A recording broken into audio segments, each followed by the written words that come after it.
Hey guys, welcome back to Digital Pen Pals podcast. I'm your host, Zach Schertz, artist and content creator. And we're doing something a little bit new here. If you can't tell, we have video here on YouTube, which is kind of a cool new experiment. I'm really interested to try that out. But today I have my special guest. Oh, actually, I can gesture to you now. This is kind of cool. I have my special guest here. This is Matt. Want to introduce yourself, Matt? I'm Matt Price. I'm a magician comedian from Florida, but now I live in Los Angeles. That's awesome. And yeah, I met Matt through like kind of the cliche now on the podcast, but met him through TikTok. So that's pretty cool. TikTok's been a very huge connecting factor for, I think, like a lot of people. And Matt, how long have you been doing TikTok and stuff? Oh, I don't even know, man. I would have to go back and take a look. I do a lot of social media stuff, but I remember being in on it whenever everybody was making fun of it. Yeah. Right? That's when I joined. Yeah. Like, TikTok's just full of, what was it at the time? It was just a bunch of, and it still is full of cosplayers, right? Yeah. Cosplayers and what I would like to call a bunch of people who just didn't fit in. Yeah. Right? And that's where I was like, you know what? This kind of feels like home. So, I like the not fitting in vibe. I fit right in the places it does. I'm shooting, you know. Yeah, exactly. I think it's cool because just anyone could be on there. You can do anything you want. So for you, I know. I guess you should explain what you do. I'm still kind of getting into the podcaster mode, but well, tell us what it is that you do. I mean, I do magic and comedy. You know, I sketches. Jokes. Magic, of course. I kind of mix it up, man. It's just like I call my TikTok just a bunch of brain droppings, to use George Carlin's phrase. He had a book called Brain Droppings, but that's kind of what I use TikTok for. It's like, man, I got all this clouded stuff going on in my head that I could never make into a movie, never make into a bit that is going to go on stage in my stage show. It's never going to be a bit in my act. So I'm like, why not just do it on TikTok? Right. Yeah, I think it's kind of a cool just place where you can just drop whatever creative thing you can think of, and yeah, whether it's for something trashy kind of video, I think it's just all in good fun and it's good exercise. Just keep the creative juices flowing on like whatever it is you do. I'm not kidding, man. I mean, from going live and coming up with just stuff and getting rid of a lot of my ideas on TikTok has made my stand-up better. You know, like it really has. I've talked it out enough to where I'm like, you know what? This feels right. I'm getting rid of all the bad stuff. Not that all my TikToks are bad. You know what I mean? But I'm like stuff that will never make it into my stand-up act. So I'm like, once I get rid of all of those ideas and I put them all on TikTok and they work as a video, then I'm like, you know what? Now I can just focus on my stand-up, and it's been getting better. Yeah, that makes a lot of sense. Yeah, plus I know for one, it's how we met. It was through one of the TikTok live duos. You randomly like called me, and I was like, huh, usually I say no, but I'm feeling whimsical. Let me just click accept and see what this guy's all about. And I was just like impressed with like, afterwards, after following you, realizing how long and how much time you're spending on TikTok lives. But I think that's been great for you because I understand from at least your perspective is you're using it as like a cool, like almost like street performance. Like you're just practicing without having to be the pressure of being on stage and stuff, right? Well, I don't know about the pressure of being on stage because I never felt like, I mean, I've been doing magic for so long, comedy for so long, that it feels like, like I don't get that same butterfly feeling that everybody, I guess, is afraid of. Mm-hmm. I get that, I get like a little bit of a rush, and then so I kind of look forward to it now. But, I guess maybe I'm broken. But so I can't say that I've got like, I don't know. I don't use it for anything other than what it is. I use it for TikTok lives. I'm not using it as a tool. I go live with people. I try to do magic for people. I try to make people laugh. But I'm trying to just steer them towards my content and me as a person and try to make it big because I'm at the point of no return. You know what I mean? Like if I can't turn back now, yeah, I can't get a 9 to 5 either. Because if I got a 9 to 5, man, I would lose my hair. Yeah, no, I feel you there. Yeah, and like as I've kind of like stalked you a little bit on Instagram, kind of just trying to get a little bit more perspective on like where you're coming from. I find it interesting. I didn't realize that you had moved from Florida to over there in LA? Yeah, I moved here whenever I was 22. I'm now 27. Oh, dang. I just turned 27 in May. The last day of May actually, and so this is just a weird age, man. But anyway, yeah, I moved here whenever I was 22. 27 is weird because like I know like all of my favorite artists, well, music artists, like literally died at my age. You know what I mean? Like Yeah. that's a weird thing. Like you know the 27 Club, right? Like Yeah. they have right. They all apparently died with white lighters in their pocket. They were all left-handed, right? And they were all, they were in the same circles. But I mean, for the most part, music and there were some other artists that are considered there too. But then like I look at that and I'm like, I don't feel bad. You know what I mean? Like I don't feel like I feel great. I feel fantastic. I'm not gonna go, you know what I mean, at 27. I know that. I don't know how. I don't know. I guess I'm overthinking it, but it's just a weird age, man. But I moved here whenever I was 22. I was 22. I just turned 22. I was 21 on the road on the way to LA, and then I turned 22. And I lived in my car for like 9 months before I found my first apartment. Wow. That is an experience. I lived off of street tacos mainly. Which you're now famous for on TikTok. Yeah, unfortunately that. To my dismay, I guess you could say I'm famous for tacos. Because it's like, you sit down and you try to create something and you think so hard. And, I do so much writing and so much practicing and so much performing. And then I'm like, one day I was like, hey, it'd be funny if I ate a taco upside down just to piss a lot of people off. And I did. And it worked. And then that went, it's not just popular on TikTok, dude. That thing went viral on Instagram. It went viral on Twitter. Like, there's a Reddit page about it. Wow. Like, it's crazy. I'm like, oh my gosh, man. People, and a lot of it was just like, dude, is that really like how you eat tacos? That's my most asked question. And I'm like, you know what, man? You should just get to know the rest of my material and the rest of my content, and then come back to me whenever you put that together. Yeah. No, yeah, that makes a lot of sense. You're gonna have to pull me on track, man, because I'll just go. So I started with the 27 Club. We ended with street tacos. All right. Yeah. I think it's cool too because we're actually the same age and my birthday's also in May as well, as like we talked one time on TikTok Live a while back. I think it's kind of interesting, like, two different people, just same age but like completely different lives, and I think that's just so cool how different interests can take you to different places in the world. And for you, like I know you had mentioned you've been doing magic since you're really young, right? 7 years old, yeah. Nice. And for you, like what kind of drove you to decide to make it into a career? I mean, that's a loaded question almost because I know, but there's so many like moving parts. Like literally, I got fired from working at a pawn shop. Oh wow. Yeah, I was working at a pawn shop whenever I was 18, and I quit my first job I ever had to work at the pawn shop. First job I ever had was selling a cleaning product in a flea market. Right? We had a cleaning product, and rub, scrub, push, and shove, ladies and gentlemen, gather around. I'm going to show you how this product gets down. Like, hey, right into your rug, and I'm showing them how to like clean their rugs and stuff like that. And I liked that job a lot because I only had to do it on the weekends. This was before I graduated high school. Mm-hmm. So really, really liked that job. And then a guy came up to me. I thought I was making buku money. You know what I mean? I thought I was like on the weekends. I would clean house, literally, like pun intended. But I would literally just be mopping it up. And for a 16, 17-year-old kid, that was freaking like the money that I was making was great.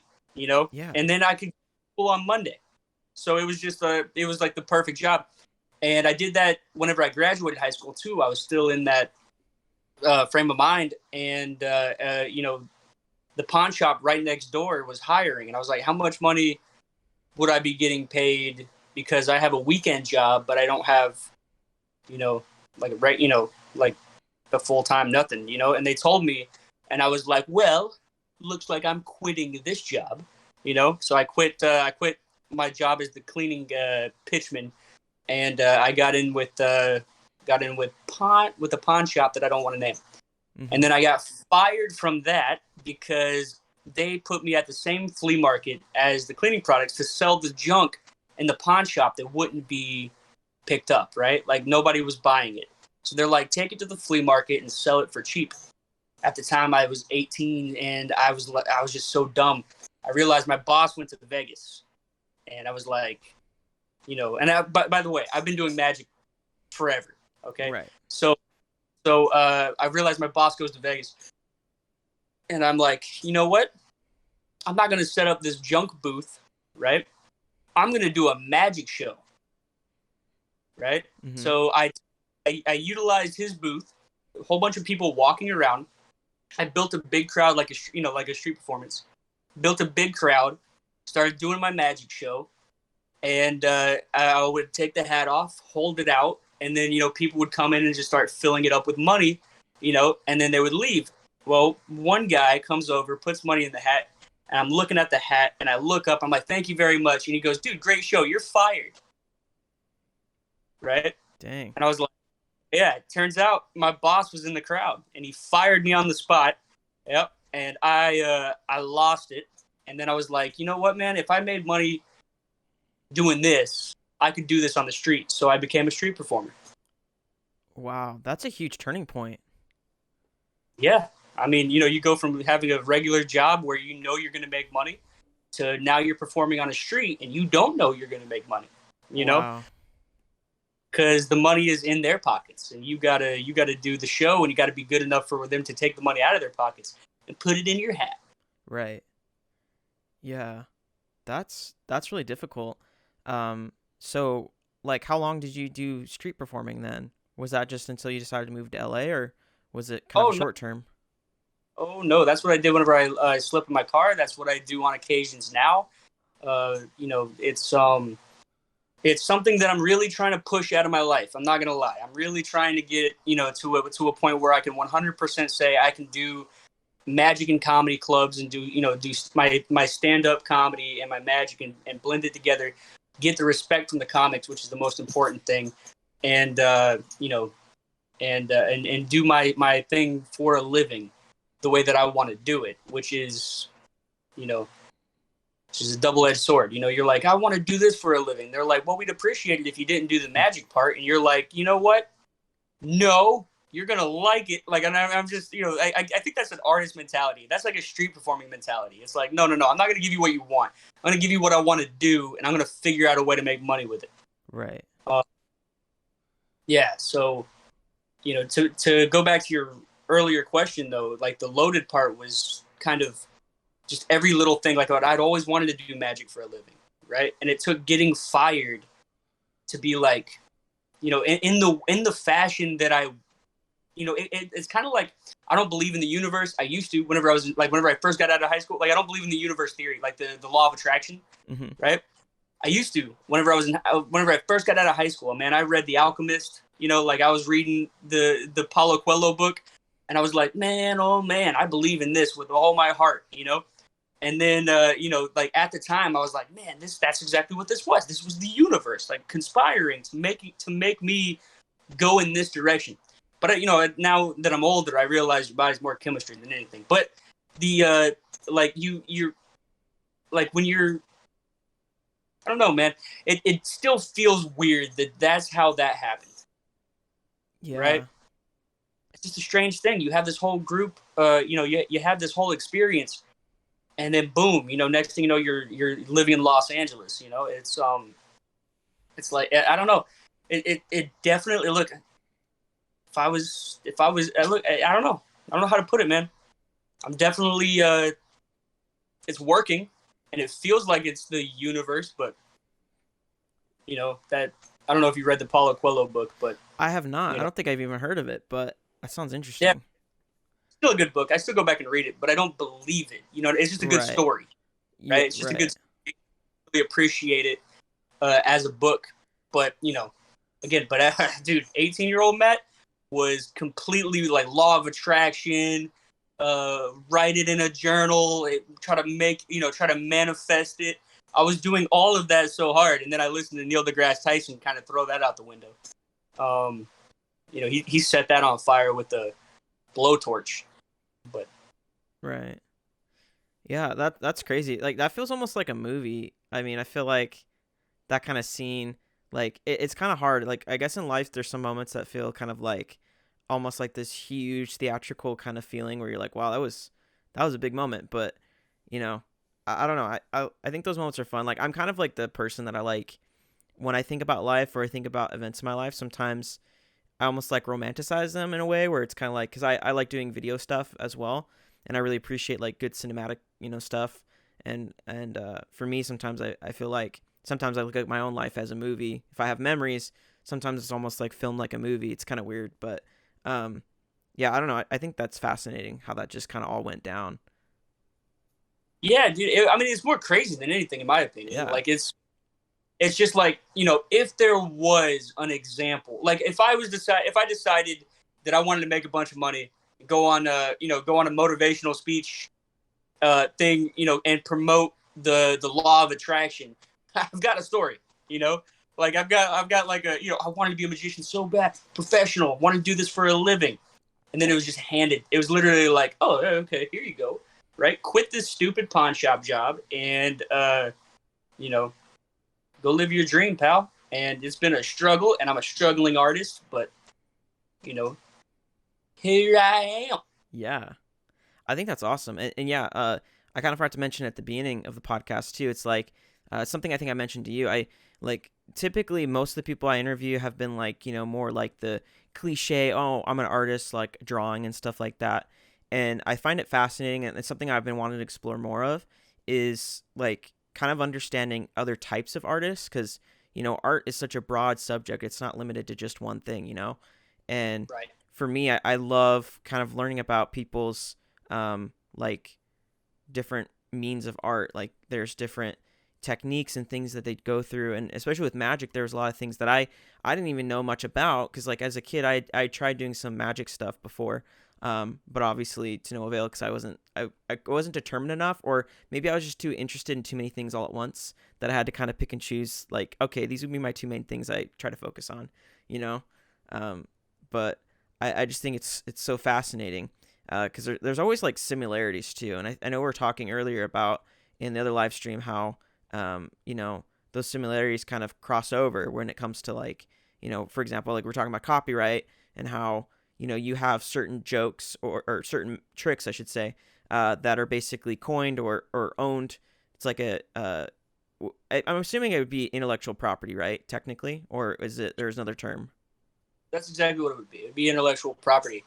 Um, but if you adjust this and twist that and mix this and mix that, all of a sudden that becomes yours. And then, then everybody's like, oh, okay, well, we see the building blocks. And then, that those building blocks are what becomes that new thing that people attach you to, yeah. So, but yeah, it'd be intellectual property. Right. That's A cool.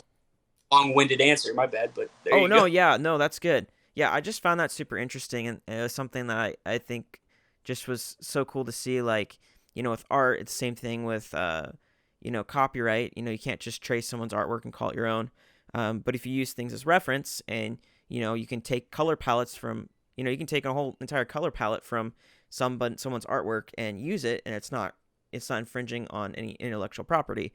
Versus if you were just blatantly tracing or copying someone's work and calling it your own. That's like, theft. And I just thought that was so cool that there is that same idea, which I had never really thought about with magicians and the tricks that they create and how you can mix and match them and then create it into your own thing. I think that's awesome. Yeah, I'll give you an example. You want a visual example? Oh yeah, this would be great, especially because we're on video now. So you have the sponge ball trick, right? Right? hmm You take it, right? And you just kind of whoop. I dropped one. Hold on, let's try this. Oh, I'm about to fall. Okay, here we go. You take one, right? You clear it, right? You tap your thumbs together and it jumps from here to here, right? Sick. So classic, Right. right? Well, once you start doing magic for so long and you start to realize that you have a style of your own, you kind of add something to it, right? So instead of doing like this, it started out like, right? And then you start taking it a little bit farther. This is the same move. It's the same trick. You're just adding new elements, right? Right. So you take them all, huh? And then all of a sudden you got it coming out of your neck, and that's what it is now. So it's literally the same move, using the same principles that have been around forever. I just put it in a different way and have a different climax, you know. So or a different, not climax, a finale, a production, you know, like it comes out of my neck. Or like a storyline. Right. New storyline. Sure. It's the same exact thing with everything. Music. There's only so many chords, right? Jokes. I mean, I feel like I've heard a friend of mine say that there are no new jokes, right? Mm-hmm. Every joke has been told by the Romans and the Greeks. And you know, you're just trying to you put your style to it, and it makes it unique, right? Right. Same thing with, like, there's only a certain amount of colors in in your primary colors, and you can mix those and make new colors and shades and hues, and I think that's the same thing. But still, you know what I mean? I'm not an artist like that, but you know what I mean? Right. So same thing, man. Same thing. Like, let's see. Instead of making a coin just appear like this, right? And you make a coin appear, you can here, I'll put the coin away. That way I can make it appear from my mouth, right? Mm-hmm. So it's just, you know, the same exact thing. Just, you know, my stuff's a little gross. No, I think that's fine. I mean, there's probably some people that, you know, make art in weird ways. Maybe they paint with their toes or something. I mean, any artist can do things differently, but I think that's what makes it cool. Saw a lady one time just douse her naked body in paint and just kind of roll around and sell it for a lot. Hey, man. That's funny. If I looked at that painting, dude, I'd be like, hey, man, how'd you do it? You know, and then she would be like, I did it by hand. I'd be like, I would believe her, right? And then I would be like, wow, how did you get this and that and this and that? And that apparently was her gimmick, was she would tell people that she did all of the stuff by hand to lie, you know, because she was literally getting naked and doing all of, you know, just like rolling around.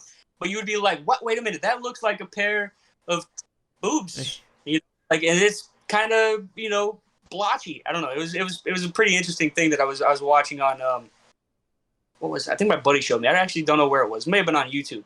Mm-hmm. But and then like years later, she was tired of that same thing going on. So she explained how she did it, so she could create, you know, like the next year or whatever it was, she would do it a different way, you know, and then tell people other things like, oh yeah, no, I do this all with my naked body, but it would be like a portrait of something amazing, you know? Right. I don't know. It was clever how she put that all together. I thought, yeah, that's cool. Good. I forgot how old I was whenever I saw that, though. I may have been 20. But anyway, I found it very fascinating, very kind of inspirational in a way. Right. Yeah, because she's mixing it up, you know. I don't know. Yeah, I think that's what's fun about doing, like, just any creative process is, like, you know, switching it up. Like, you're not stuck doing the same thing, you know, like, you're able to find your own style and eventually mix and match other things, too. Like, if you're tired of the same thing, you're like, well, now I'm into this, too, like, which is what I do frequently. Like the stuff I do, like art-wise and video-wise, like on YouTube and stuff like that, it constantly changes because I'm, you know, either I want to do this thing just to, like, kind of get it out of my system of, like, ooh, I want to do a video like this or whatever, or an art piece like this, and then maybe I don't like it at the end, but it's still kind of like this thing that I feel like I have to get out of my system before, like, I'm satisfied, you know, because either it works and I like it and I keep doing it that way, or including the technique or something, or I abandon it and search for something different, you know? Yeah, I've been playing with an idea that I consider a real pothead idea. That, you know, I don't smoke, but I consider it a pothead idea. I really think human beings were not just meant to populate the earth, right? Mm-hmm. We were not just to create in that way. We were meant to create, period. Right. Like worker bees almost, except worker bees, they have that one thing that they make, you know? Mm-hmm. And I think people who never quite, you know, get into carpentry or something that could, you know, making chairs or bed frames or whatever it is, you know, mixing metals and stuff like that, they become artists, right? Like people who and in one way or another, that if you can find a way that fulfills you without art, or wait, how was I putting this? I put this on a podcast the other day, but I still am for it. Like if you work a 9 to 5 and you're fulfilled, and that's a fulfilling thing. Some of the happiest people I've ever met were working 9 to 5s. I can't work a 9 to 5, so how do I get my creativity out? I got to put it towards something. Why not magic? Why not comedy? Why not a TikTok? Why not a YouTube video? Why not a this? Why not a that? Right? And that's kind of my fulfilled. Like I'm fulfilled by that. Like I live a pretty great life knowing that I'm putting something out there, taking something that's in here, putting it out there. It's still a working thing, but I feel like that's whenever people are the most happy, is when they're doing something that, like, it's all bottled up, then you release it. And think about like even working out, it's all about like lactic acids. I can't think of the word. Lactic acid. Lactic acids. Yeah, you work the lactic acids, or you put you take something that's like extra or internal, and you put it on the outside, and you feel better. Right. Boom! You pop out a kid. Right. Look at that. That's your work. That's what we're here. That's what we're here for. Scientifically speaking. So maybe we're here for maybe producing other things is also just a legit key to happiness. Right. Yeah, that's kind of like a question I've been like kind of like internally like trying to think about a lot more lately. Because like especially like this last weekend I actually had yesterday off, which was Monday, but I didn't realize I had the day off until I woke up and got alerted that, hey, we don't work today. And I was like, whoa, no way. So like I was excited that I was like, I wanted to go back to sleep too, but like I was already so excited to have the day off that I was so motivated to like do all the stuff like on TikTok and catch up on like, scheduling stuff for the podcast and doing all sorts of things and kind of just like letting myself marinate in like creativity. And so like yesterday was just a super productive day for me. I mean, that's not all days. But just at the end of it, just thinking about like, this is what my life could be like if this was my full like career, like if I could just focus on this entirely. And I was just kind of like considering like, did this really make me happy? Was I content? Was I fulfilled? And I think that's a hard thing for artists to try to figure out is like, what's that thing or the things that you do that are going to like, maybe if the 9 to 5 isn't for you, which I know it's not exactly for me either. But like I can do it, but it's tricky. But what's going to make you most fulfilled? And I think for me that made me happy knowing that something that I made, which I also do believe as well. Like, I feel like there's so much that a person can contribute, like making stuff in any sort of form, that I feel like a lot of people, like at least my perspective, sometimes it's hard for me to understand people that work 9 to 5. And I guess maybe in their own way, they feel like they make a difference. But I feel like most of us, like human beings, feel like we want to make a difference in the world or spread something or leave our mark on the world. And I feel like for me, like doing like art and videos and things like that, those are like substantial things that sit there and can be, distributed to people. And I think whatever I make, if it's entertaining or informational, I feel like that gives me a sense of purpose and gives me a reason for why I make stuff. And I don't know, for you, like what about what you do makes it fulfilling?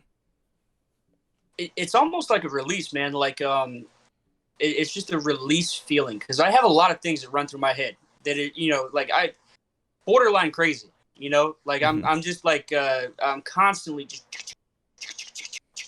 and then I have to put that out in a way. It's like talking to a therapist, except for you're not trying to get through trauma as much as you're just like, I have these ideas that are just running rampant, and it's taking up a lot of my my space. I feel my head like legitimately tight, and I'm like, God, I'm chomping at the bit. Like I got banned from TikTok for 5 days. Yeah, I got banned from TikTok for 5 days, and I was like, God, like I was like, I got ideas, and this is like I gotta put them on Instagram, and I didn't. I was just like stewing there, just kind of like, I gotta release this, these things that are literally blocking my, like I would get up and I would like I noticed I was eating, like less like not like I was still full, you know what I mean? Like, but I was Right. eating less, and I was like, ah, man, this isn't like it's just because I got this block, so I had to put it into something. And I just started. I grabbed the deck of cards, and I was like, okay, I'll practice the ideas, and then I'll put them on Instagram. And then my TikTok came back, and I was like, boom, hey, look at that. But you know, they were like, yeah, you were banned, but you know, you for not for good reasons. We took a look, you know, I appealed it, and they gave me my thing back, and now I just made those. Like if you go on my TikTok right now, you'll see tricks and jokes and stuff that I just kind of that were blocking this brain. But that's why I do it. You know, it's like it's literally, excuse me, it's literally a release. You know, like I have to get that from here to here. You know, I built a birdhouse one time because I had a great idea for a birdhouse. Mm-hmm. You know what I mean? Like I was just like, I can't get rid of it. I can't get rid of it until I actually build this stupid birdhouse, which I don't want to do. Like that's not gonna make my career take off. You know what I mean? Mm-hmm. Like guys, look at this birdhouse. I know it's 2 stories, right? It's pretty freaking cool. But the cool thing is, it's a self-sustaining elevator where the bird can eat the food and then go down and then leave. Like it was just this cool idea that I had, and I was like, you know, and then whenever you filled it back up, it'd take the thing back higher. So whoo, it was just cool. So I had to do it. I had to. That was my. I had to get that out of my head. Right. Like I said, borderline crazy. No, no, I totally get you. Like that's what I have to do too, and I think, like for me, TikTok's helped. Like making short form content has been helpful for me because like it just helps me be a little less like because I feel like a lot of times like I'm very like perfectionist when it comes to like doing stuff, and I kind of not that I'm like nervous or embarrassed, but just like if it's not good enough, then I'm like I'm not satisfied enough or it doesn't fulfill me or whatever. But like TikTok's helped me just like post whatever and kind of get better at like making stuff faster, I guess if that makes sense. Um Yeah. but like yeah, I totally get what you mean like just having these random crazy ideas like I've been making a lot of like memes on TikTok talking about how artists, like you've probably seen some of them just like waking up at 3 in the morning and randomly having an idea and you just have to do it. You doesn't matter if you're really tired or you're sleep or you need sleep or something. It needs to happen. I don't really know what that is. Maybe one day I'll be able to figure it out, but at least for now, it's just like that's why I feel like I totally agree with you. Like we're creative people and we're not put on the earth to just kind of do nothing. I feel like we need to kind of do something, and And I creativity is everywhere. And some people don't think they're creative, but I think anyone can be creative. see, I don't know how much I agree with that because I feel like they're types of people, right? They're Mhm. people who do zero creating, right? My Mhm. dad, okay, my dad, for example, coal miner from Kentucky, Mhm. right? No creativity in his day to day, right? But you know what?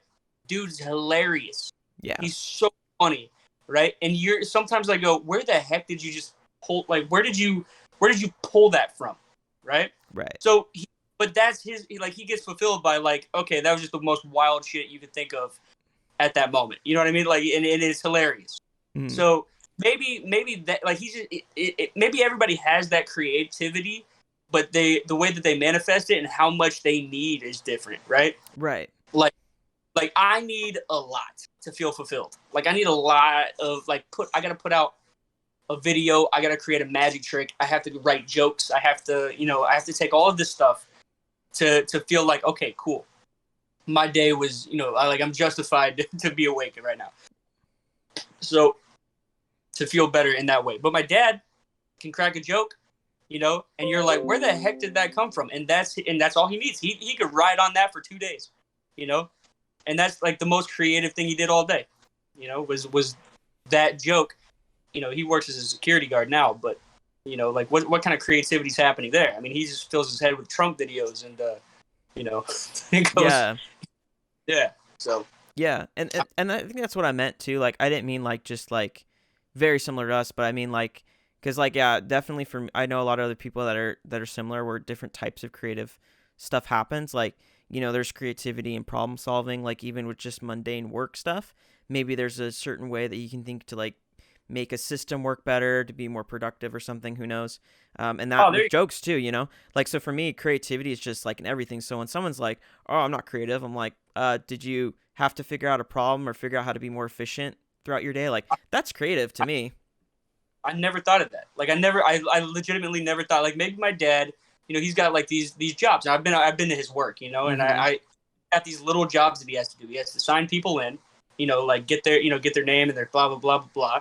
Then he's got to take out the trash, and then if they get, then he's got to clean this and clean that, and he's got to do all this stuff before he's able to leave. And he's had to have put it into his mind, this is the way to make it the most efficient, and that takes creativity. I don't know why I never put it in those. I never looked at it like that. That's a great perspective. Appreciate that. Yeah. Makes it a little, maybe that's what's fulfilling, is like tomorrow he's going to think like, how can I make this even more efficient? Yeah. Because that's the way I've been thinking about it. Like with, like my parents that have worked 9 to 5 jobs. Like I'm just like, I've had days where I'm just like, how the heck do you do that? Like, why are you happy doing this? And then I kind of realize that there's like that part of them that is the satisfaction comes in them being like, not like prideful in a bad way, but like, they take pride in being able to like, yeah, I fixed that problem that these people at work taught me to do it this way, but I kind of figured out a better system. And that's what I've done at my full-time job as well, doing graphic design.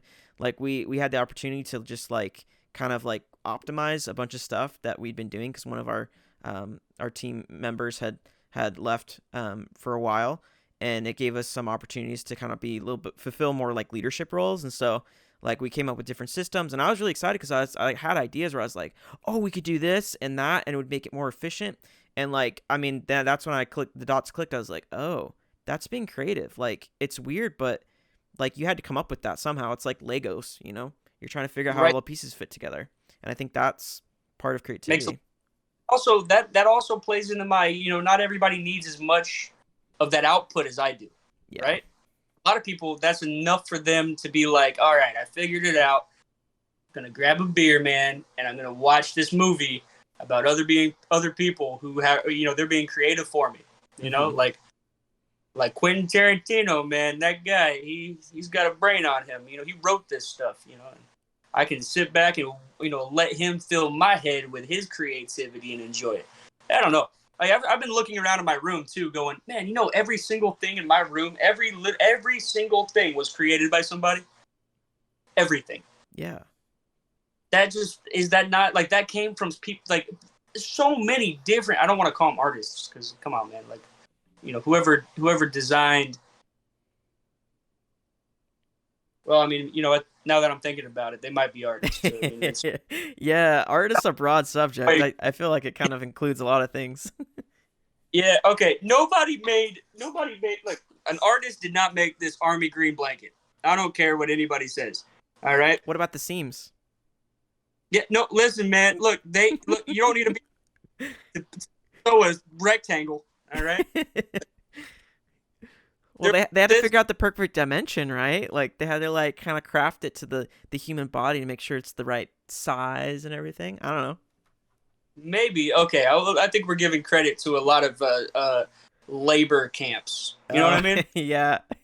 That's what I'm imagining. Whatever. Look, the artist was the person who was like, we want it to be 16 by whatever or whatever it is. Whatever the dimensions are, Mm-hmm. and then that's about as far as we go there, Jim. Now let's go give it to those kids to sew up. Yeah. Like that's unfortunately how I think that blanket was made. But that being said, well, no, you know what? No, I'm not gonna call that guy an artist. He's like, I'm gonna sew a rectangle. I'm like, I get it, Jim. You get it. Yeah, that makes sense. But anyway, like if you want to look at like come on, man, the most artistic thing. First of all, I'll show you my favorite.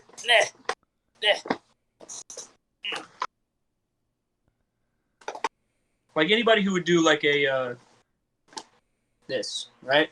Oh yeah. The design right there, I'd consider that an artist. A guy who makes a guy who the guy who blew this glass, right? I'd consider that. The guy who had the idea to make like I'm looking at a thing of Tide detergent, that orange and the color combination. I'd consider that an artist. Yeah, product design. Yeah, the guy who made my crappy, really, really cheap mattress.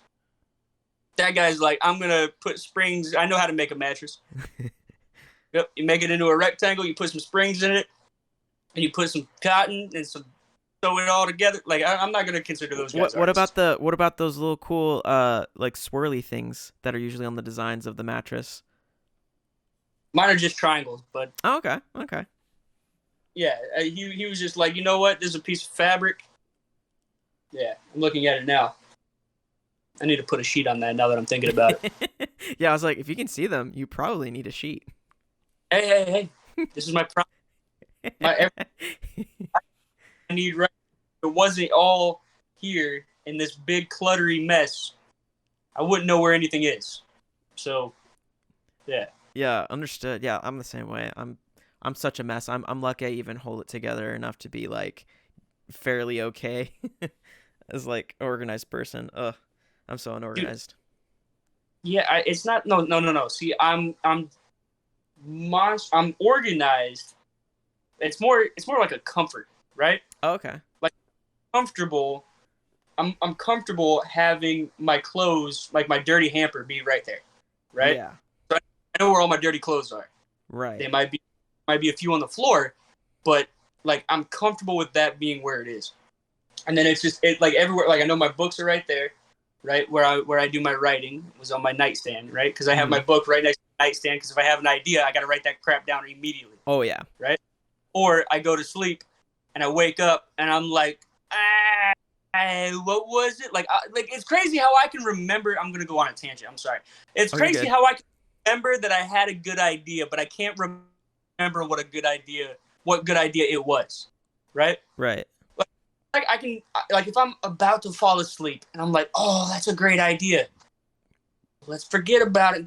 I'll remember it in the morning, right? I'll remember it in the morning, but I won't remember what the idea is in the morning, Right. right? And then I'm like, what was the idea? So now I just got notebooks laying right next to my bed. I got to admit, man, it's even hard to grab that thing real fast. Yeah. You know, like it's just, I don't know what it is. I grab it and I open it up and I just scribble and then I throw it back. Like there's perforated lines, man. Like I got literal, but still, it's just a mess. I have no idea what's going on.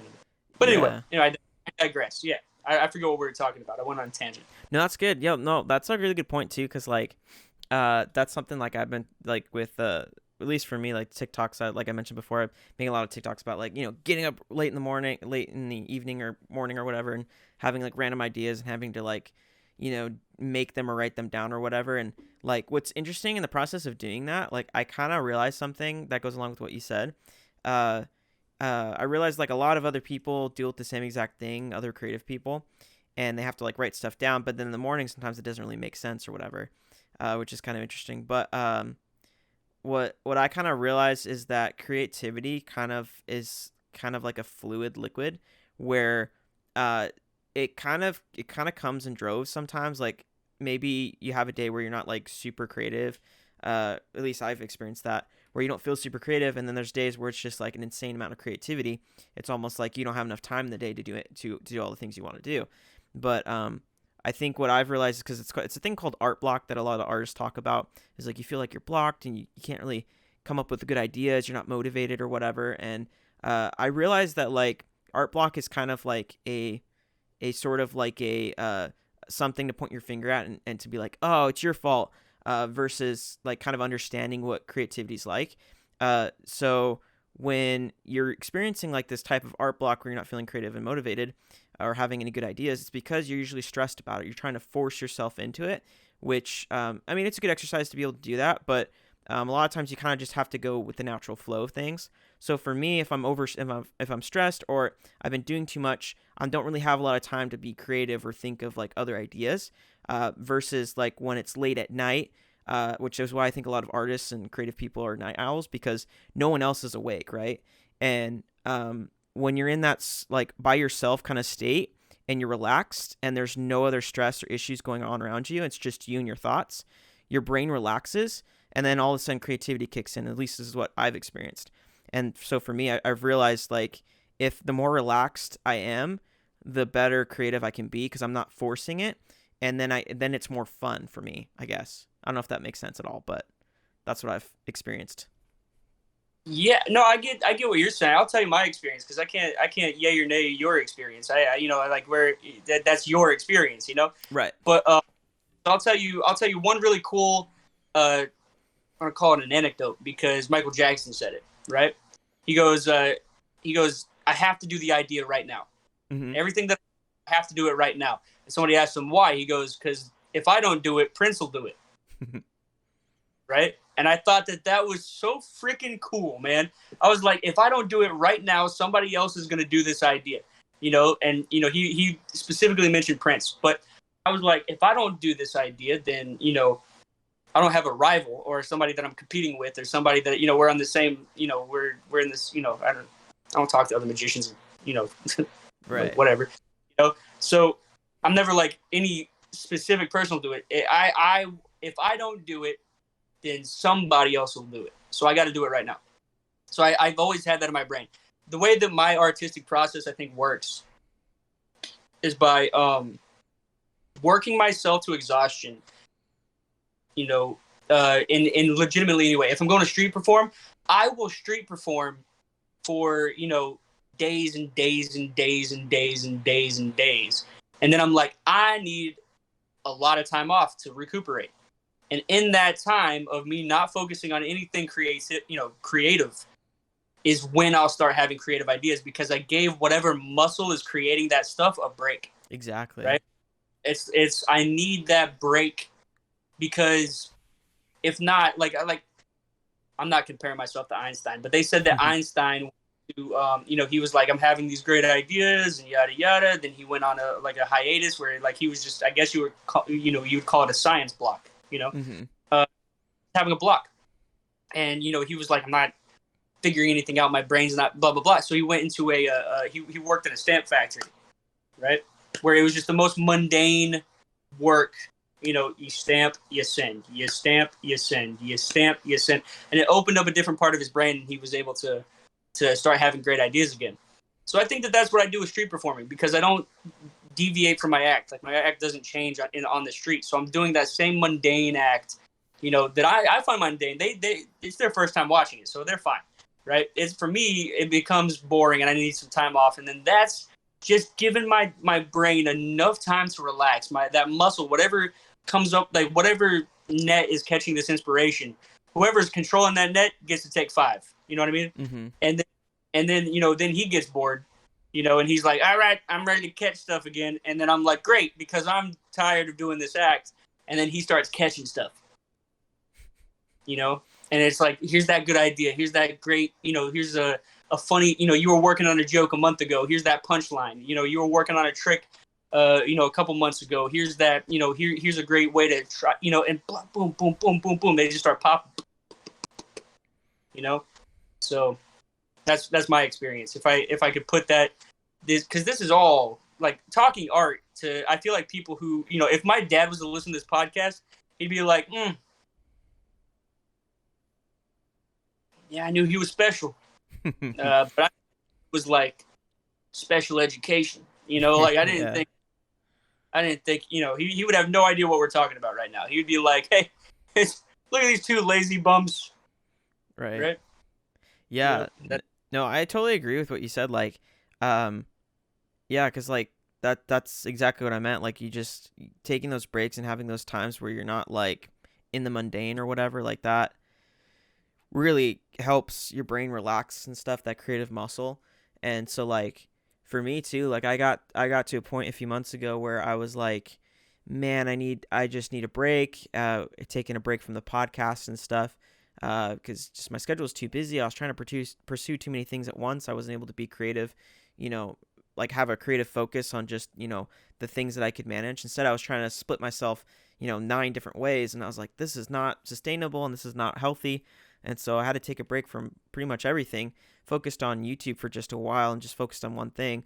And that was enough time during those few months of just me just focusing on one thing that I kind of started to open my mind to other creative solutions of like, okay, well, if I want to do this full time, I want to do, this podcast, YouTube channel, TikTok, all these other things, like how can I actually do this realistically? And Slowly, it's taken a while, and I've been like refining like the way I've been doing things. But I think I kind of have a sort of like a sort of semi-working solution as of right now, as far as like doing something that works for me, because it's different for everyone. But yeah, like I think it's helped my creativity a ton. It's gotten me a lot less stressed, and it's been the most time that I've been the most creative, I guess. And that's been really, really helpful for me to take a big break. Yeah, I mean, and it's like for me, I don't even know that I'm taking a break, Hmm. honestly. Because if I think about it like that, I think that if I think about it like that, then I'm just something's not gonna work, right? Like I have to naturally be done with it, knowing that I'll get back to it, right? And then I go do something that works out a different part of my brain, and I do that until I'm naturally done with it, Hmm. and then I come to the thing that I was natural. You know what I mean? But Right. I can't be like, okay, let me set some time apart to go. Let me go do a magic show on the street, and then if I come back, I'm still exhausted. Hmm. I have to just do it. Like I don't know, maybe it's just an extremes thing, and then like I'll contradict myself. By the way, I'm about to contradict myself, right? Hmm. Because there are times where I'm like where I wake up and I'm like, boom, schedule, right? Because it sounds like so free and just like let yourself do it. But I'm going to contradict myself here because some days I wake up and I'm like, I'm going to work out at this time. I'm going to do this at this time. I'm going to do that at that time. I'm going to do this at this time. I'm going to do that at that time. And I don't know if that's a third part of the brain that I just haven't mentioned yet or what that is, right? But I want that structure sometimes, and then you're going to brush your teeth at this time and you're going to be in bed at that time, right? And Right. I just want to do that. And that does not last long. Yeah. Like that's a 1 maybe 2 days of that militant thinking, Hmm. and I'm like, I just scratch that itch, and then it's back to doing whatever I want to and trying to make a living with it. Yeah. Yeah, I totally get Yeah, that. Like, cause yeah, like what I found that works for me is like I just like actually I'll just show it right now since we're on screen. I'll grab it real quick. yeah. And can I go grab a drink too? Oh, you missed it. Let's try real fast. So I have You this. carry? What was that? Are you gonna edit this? Uh, no, I just kind of leave it raw because like I just like how, you know, Oh, cool. I Can like. I grab another drink? Yeah, of course, go for it. All right, awesome. I'll be right back. All right, and then show me what you're working on because I want to see. Yes, yes. Um, so yeah, I'll demonstrate this little whiteboard thing. But yeah, just kind of take a little break from everything for a second. Um, yeah, I'm just excited for all you guys who are supporting. Thank you for joining the podcast, gang. It's been awesome. If you guys like what you see, consider subscribing and liking this episode. I'd greatly appreciate it. Share it with a friend, maybe. And if you guys are drawing something, let me know what you're drawing. I'm really excited for just the new avenues that the podcast has been taking, experimenting and kind of just trying new things. Like the video thing that's happening right now is new. If you guys are listening audio, you're not missing out on too much. But if you want to check out us on video, then check out the YouTube channel and consider subscribing. But yeah, I'm excited to just kind of keep experimenting and exploring other forms of art as well, besides just the traditional, drawing and stuff we typically do. Hey, Matt, welcome back. Hey, thanks, man. I had to grab my tobacco. Sorry, guys. I'm a dirty redneck. I'm kidding. I love the fact that I'm from Florida, man, because I feel like, all right, as much everybody craps on Florida, I will be the first one to sing Florida's praises. Uh huh. Right? All right. Florida is everything, right? Mm-hmm. It's every type of person, every crazy, every sane, every normal, every type of abnormal, every it's a big collage full of different cultures and ideas, and there's every single one of them because it's got great weather, right? Right. Up until the summer, like right now, everybody goes back home and they're snowbirds, and I don't like those people, right? But if you're gonna be there, all right? Mm-hmm. Yeah, you're gonna be there. Like I'm in California. The only time I go back to Florida is whenever I'm doing shows. But you know why? Because whenever I retire, I know where I'm gonna be. I don't want to be there my whole life like that. I want to experience everything. So anyway, but it's great being from there because like I'll have a Cuban friend that teaches me Cuban culture, and I get to look at Cuban art. Like art that like in Cuba, they're like, this is the most world renowned guy. And then I'll have a friend who, like my mom's from Poland, right? And like she moved to Florida for the weather, And then there's a whole bunch of old people, right? And they're like, this is the art from the day back then. Like this is what I enjoyed. This is the music that I liked, And then I would talk to them about that, and just the spectrum, And then I come out to LA and people are like diversity, and I'm like, but you're legit like not though. Like you're not though. All right. I'm the only white dude in my neighborhood. Mm-hmm. The only one. And I'm like, you know what? This isn't diversity, right? Mm-hmm. Like diversity is when everybody goes to the store, Mm-hmm. and it's like the store, like all of Florida to me feels like everybody's just out and about, and they're, everyone's mixed up, and you got like I had a Jamaican neighbor right next to a Guatemalan neighbor, Mm-hmm. right? And then right in front of me was a white couple, but American, like 100%. Like my dad's from Kentucky, yeah, but my mom's from Poland. I lived with her, so right in front of us was just like an American, true blue, American family, right in front of us. And I'm like, I'm real, like, boop, boop, but that crazy collage is just like, think about all of the experiences that were in literally all those directions. And me as a very like a person who makes jokes about everything. I look to my right, I can come up with Jamaican, like jokes about Jamaica and Jamaican culture and people who, like Miguel's like one of my, like, I love that dude. I'll always love that dude. And then I look to my left and I think of like Guatemalans, and then I talk to him and I'll come up with stuff. I'm so happy to be from Florida, right? And people, oh, it's so crazy. Well, no, it's just not one thing. Like you guys think it's crazy, right? But that's my normal. I find LA super boring until somebody poops in the street, like earlier today, right? Like, and then I'm like, yuck, gross, man, ew, But that little bit is enough for me to go, golly, that's crazy, like it's, I don't know, man. I could be just talking out my butt, but still, like, Florida's awesome. I love that place. I'll always love that place. Yeah, that's awesome. It's always good to be like surrounded by like diversity and just like all the different like influential stuff that can help like really build out like whatever it is you're doing. I think that's Yeah, awesome. you know what my favorite type of person, right? My favorite type of person is anybody old. I've always said this. All right? Like, okay. My goodness, man. We're going to go off on a tangent again, buddy. But I love older people because they have reached this level, whether they want to admit it or not, of I don't give up in one way or another. Yeah. Right? Where they just don't care. Right. About anything. Right? Mm-hmm. But it's all directed in a certain way. And Florida's full of those people. And you're like, all right, so tell me about, like a lot of people, tell me about what you like. Just ask that question one of these days. So what do you like? Do you like music to an old person? You'll get the most honest answer you'll ever find in your entire life. You ask, like I got a 15-year-old niece, right? Mm-hmm. How much do you like? And she just clams up and tells me, two things, right? She's like, I like this kind of music and I like this kind of movie. And I'm like, okay, cool. Like, but what do you like? What do you like about it? Well, I think that this is funny and this is, you know what I mean?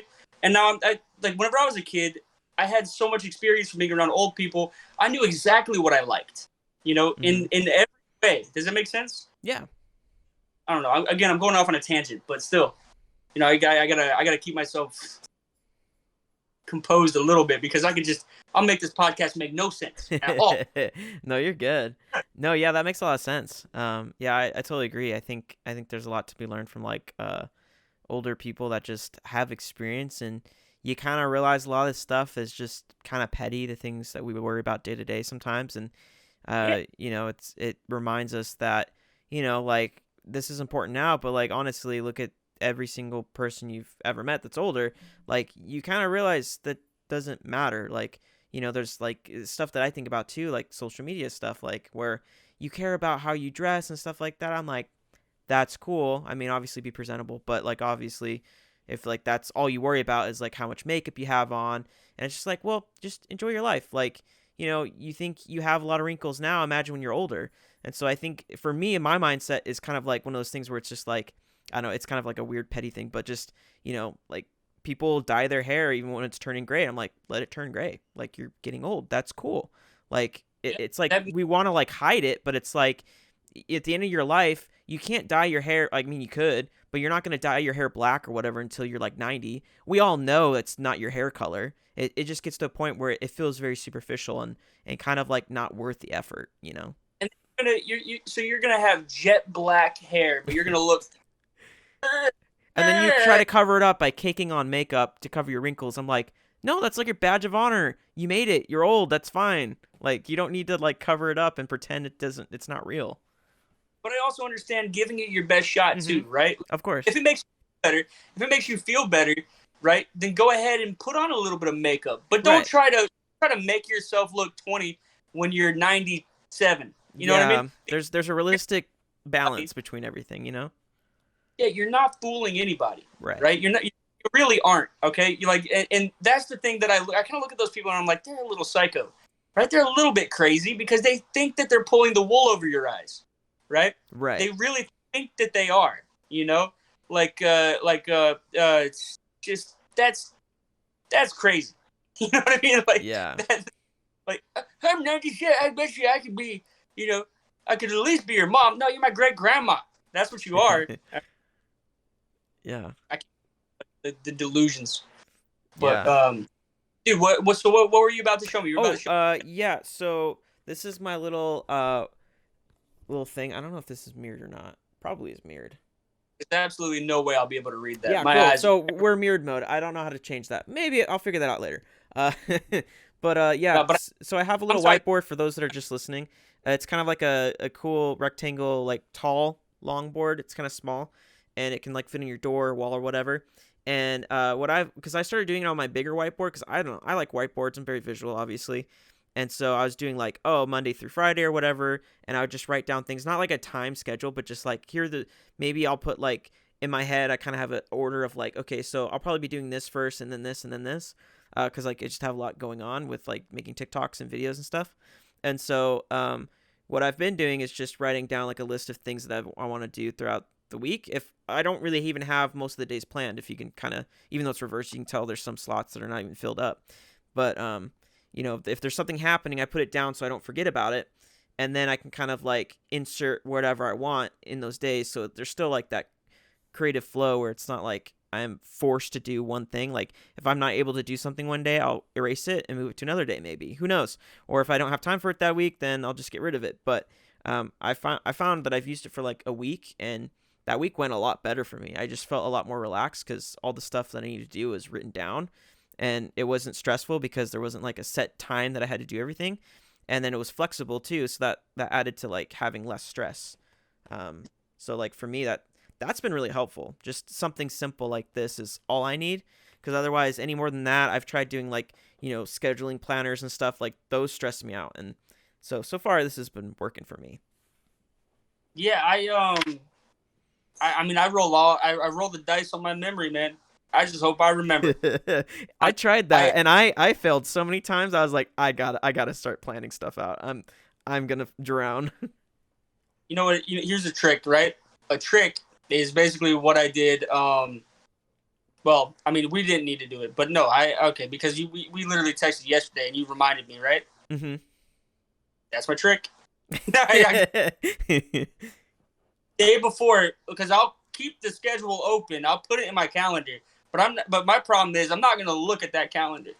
You know what I mean? Right. Like I don't want to do it. I don't want to look at the calendar. I don't know why. It's not a lazy thing. It's a I have more shit on my brain than this calendar. Right. Right. I'll make sure I'm not doing anything that day. And if I'm like, crap, do I have to do something that day? I'm gonna take a look. Nope. Right. Or I'm sorry. Yep. Okay. Well, then nothing else goes on. Like this podcast, not gonna do anything. I did. I made a TikTok video. I put out a couple videos actually on my different platforms. I put out a story. I went to the bank, but everything was revolved around me doing this one thing, And but my trick is, like, if I have a gig booked, right? I put it on my calendar. I make sure that nothing else corresponds.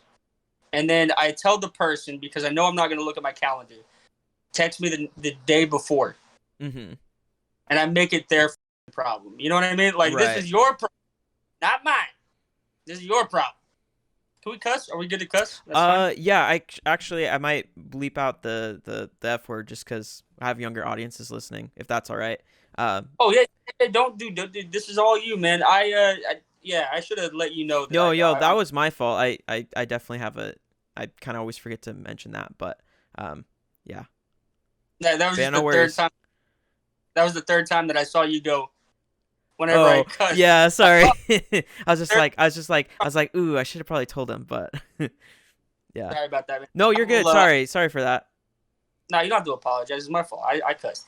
But yeah, no, you know what? We'll split the blame 50-50. Okay. Okay, that sounds fair. That way, I don't have to put everything on my shoulders, and I can take some off of your shoulders. Somebody. Okay. That sounds good. Look, fairness and equality. Yeah. But no, I don't forget what I was talking about. But dude, I'm actually having a great time. I don't get to have these conversations often because so many people want me to do stupid stuff. You know, like I think we talked about this before. I don't want to eat tacos upside down in videos. Yeah. I don't want to do that. All right. But I know, and I get more people who like that. So I'm, then I do anything that I create. Uh-huh. All right. So I do it on occasion. There are 3 or 4 creative ideas between me eating a taco raw. Mm-hmm. Like, and I'm just trying to use that as a hook, and hopefully people hook on to my ideas eventually. Right. Because it's such a niche market. It's a niche market with magic, right? Right. Either you love it or you feel like you're being bamboozled.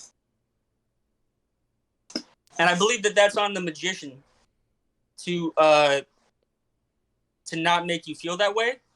But even then, like, I'm not all that like I'm no master yet, So I'm gonna sometimes not be paying attention, and I'm just gonna do something, right?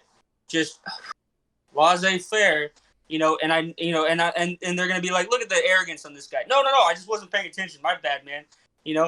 And I didn't mean to make you feel dumb. I was trying to impress you, but I got caught off guard by a person pooping in the street. I don't know. Yeah. But something came out of the blue, and then I make them feel bad. But anyway, I'm starting to get to the point of just rambling now. So you feel free to cut me off, man. Oh yeah, no, right? I'm good. Like, honestly, like my main thing is just letting the podcast be what it is. Because I mean, that's why like I don't quite like, a lot of people might prepare and stuff for podcasts, but I don't know, maybe it's like a bad thing. Who knows? But like for me, I feel like the podcast I like listening to, and what I feel like feels more authentic is just letting it be raw and real. Because otherwise it feels forced, It's not a real conversation. I love that you think that way, because I think art is messy. Right. It is. I think art is messy, and then you find the thing in the mess, right? Mm-hmm. Like a sculpture. I can't. Yeah, exactly. I can't force good ideas. Like, I can't force them. They have to come. But I have to do a bunch of stuff, and I have to do a bunch of stuff, right? Right. To catch that, to get that guy to freaking catch that thing, man. So, like, and sometimes you catch magic without even trying, pun intended. But, sometimes you catch magic and you don't even mean to, like the taco video, right? Yeah. Like, although I consider that like the worst trick ever, like it caught fire. I didn't mean it. I didn't mean for that to happen. But among all of my great ideas, and among all of my, that I consider great, that I'm like, you know what, Mm-hmm. I actually enjoy that. And all the stuff that I consider crap, which is the majority of it, right. The majority of what garbage, that thing that I thought was just like a silly, stupid, I'm going to put that in my junk pile, just Mm-hmm. hits. And I would never have thought of that if it hadn't been for the, the chaos that is my TikTok channel, which. Yeah. No, yeah, that makes a lot of sense. Like, because that's what I've been doing. Like, I feel, I don't know, it's been feeling weird. Like I said, like lately, I've been like just trying to be a little bit more like raw with stuff I make. Because a lot of stuff that I've been like aspiring to create has been like very like produced, I guess. So where I'm like thinking about like, oh, how's the lighting? How does this look? How can I make this entertaining? How can I edit this to have like a meme or something in it to keep it entertaining, like as far as video goes? Um, but like lately, I've been experimenting with every once in a while just releasing like a video. Like I literally did a video where I'm just cleaning my room. Like it was an absolute disaster, and I was like, I really need to clean this today, but I also really want to make a YouTube video. I'm like, but I need to clean my room in order to make a YouTube video because my head space, like I needed a clean space because otherwise I feel stressed and I'm not gonna be able to like be creative under those conditions. And so I was like, well, what if I just like I mean I always wanted to try vlogging a little bit more. I've done it a few times, but I was like, what if I just made a vlog about me like cleaning my room and maybe just like show the process and like talk during it and let's try it out. And I mean, it wasn't like a great success, like as far as like if you look on the channel, be like, oh, well, that got a ton of views. No, it didn't. Uh, but it felt good to just post something that felt more raw and just like authentic.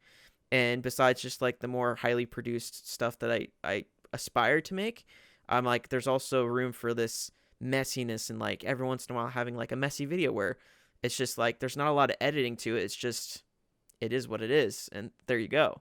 And I even did that yesterday too when I had my whole day of just like making stuff. I was like, I'm just gonna like film myself doing whatever it is I do and talk about what I'm doing. And if it makes sense, I don't know, but I'm gonna turn it to a video and throw it on YouTube and see what happens. But I think that's also nice too. It's just you have your It's just, moments where it's highly polished, and then sometimes it's just raw. You know? yeah, and I see. I don't know. I don't know necessarily if anything that I do is raw in raw sense, other than my lives, Yeah. right? But there's definitely stuff where I'm like, you know what? This doesn't need to be edited hardcore, right? Right. Like I'm just like, you know what? Let's take away, you know, the blank spaces, the stuff where I'm not doing anything, and if I'm doing a trick, then and I'm like, you know what? This step doesn't need to happen, right? I'll edit, like that's like real life editing. I take that piece away, but it's I don't know, man. I guess I just go off feeling, Mm-hmm. right? I'm like, because I'm an emotional person. I really am. You probably can't tell by my stoicism and lack of some facial expression, but I do have like a very emotional side but it's like emotional in the things that I'm doing, and I just run off of that.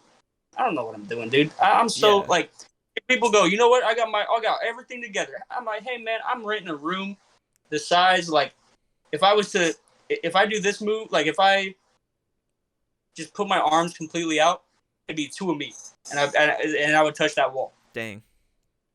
Like, Right. but that's I don't know, man. I don't know what I'm doing, and I'll be the first to tell you that. But amongst that, like in that whole chaos, of no control comes beauty. There's something pretty to it, right? Right. I there's something there. Kind of reminds me of I don't know. Do you watch MMA at all? No, but I'm familiar with it. Okay, well there's a fighter named Yuri Prohaska, right? And he's from Czech Republic, right? Uh-huh. And he's like, nah, I fight off feeling, right? Like he's like, if I feel like I got to do this in the moment, then I do that in the moment, right? But Mm-hmm. he's like, it's coming from a place that isn't is the word cerebral, right? Mm-hmm. But it's coming from like a guttural. Like to me, this is I don't know enough about the guy. I love mixed martial arts. I love the UFC, right? And there's something about his fighting style that seems to be, you know, flowy and artistic and kind of chaotic, you know. Right. And right now it's working for him because he's winning, and he's doing very well. And I kind of like I resonate with that a little bit, like I don't know what I'm doing in my life. Like you go to bed at a certain time, you wake. Sure, that's that is what it is. I wake up at a certain time and I go to bed at a certain time, and not on the nose every time, but I make sure. You know what the best? Okay, I get 8 hours of sleep every single night. That's great because I work for myself, and I force myself to get 8 hours of sleep every single night. But it's chaotic in like maybe the times that I go to bed. I suppose it's roughly around the same time, but and I wake up 8 hours later, right? And that in and of itself kind of seems like a little bit of controlled chaos because I know I'm going to sleep. I know I'm going to sleep 8 hours, right? Right. But I don't know. Within like the way that I've been like working lately, I've been really liking what I'm producing, right? And it seems like chaos. And if you were to, dude, like my dad goes to bed at, he freaking, like, let's say he goes to bed at 9 o'clock every night.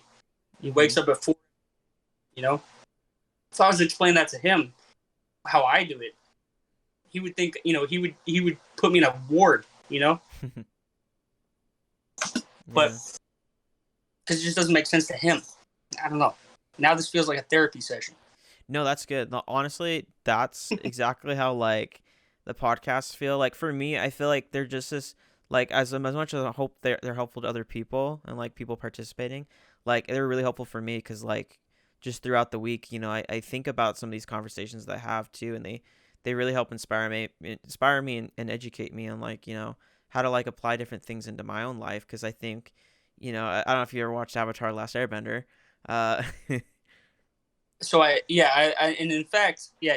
In fact, I watched it at the beginning of the pandemic again. Ooh, yes. Yeah. And so like that one scene where it's Uncle Iroh and Zuko, and it's like I think the last season or whatever where Zuko's coming around, becoming spoiler alert, becoming a little bit more good. He is talking to Uncle Iroh, and Iroh is showing him and drawing him in the dirt about the 4 nations, the Fire Nation, Water Nation, air tribes, all that stuff, and saying how each one has their own perspective and things. It's not that one's more significant or better than the other, but they each have different perspectives that are important that you can apply to, even though it's different, you can apply it to it in your own personal life and whatever skills or talents you have. So for Zuko, it's firebending, right? So like, he can apply what, principles that the water tribes follow, in maybe making family a priority or something like that. He can take that and apply that to his own life or the way he bends fire and stuff. If you guys have watched the show, you know. But I find that interesting how just learning from other people, that those perspectives kind of get injected and it slowly starts to mold you who you are. And for me, like, that happened too because I lived in Peru for 2 years, and during that time, like, at first it's kind of a struggle because you feel like there's so many differences. But then you start to realize there's so many similarities, and there's a lot of things that I take away from the culture in Peru that I just kind of like, I feel like without me knowing, I've kind of adapted those sort of principles, the good ones that I found, and applied them to my own life, and I feel like that's kind of what all this does, is just injecting yourself with more perspectives to kind of get a better rounded, more kind of like a sculpture. You slowly start to get more of a detailed form. So you kind of have a detailed like thought process behind how you do things. Right. Here I go contradicting myself again, because I will definitely say I know how my neighbor Miguel, whenever I was a kid, had an effect on me. But in the same way, I don't, because I don't know necessarily if I'm utilizing any of that stuff. Like, I might be, I'm sure I'm doing it subconsciously. Right. Right. Yeah. Utilizing that stuff. And then there's stuff that consciously I know that I'm like, hey, that's a Miguel philosophy, And then I just go about my life that way. Like, the things that I do subconsciously, like, which is, probably the majority of things. Because I just don't, like, I'm so focused on one thing. I'm sure I do a bunch of stuff subconsciously. I don't know. There should be I should be on the Truman Show. Yeah. To figure out what it is I do kind of throughout the day. Like, I took out the trash 5 minutes before we did this, right? I was taking out the trash. I didn't even think to take out, like, I took out the trash because I was like, I gotta take out the trash. Today's Yeah. trash day. But I could have done that hours ago. I don't know why I chose that time. I just did. Right. I was like, I got 5 minutes. Might as well just knock this thing out real quick, I guess. But why? Like, why that? I could have literally done it all day. Right.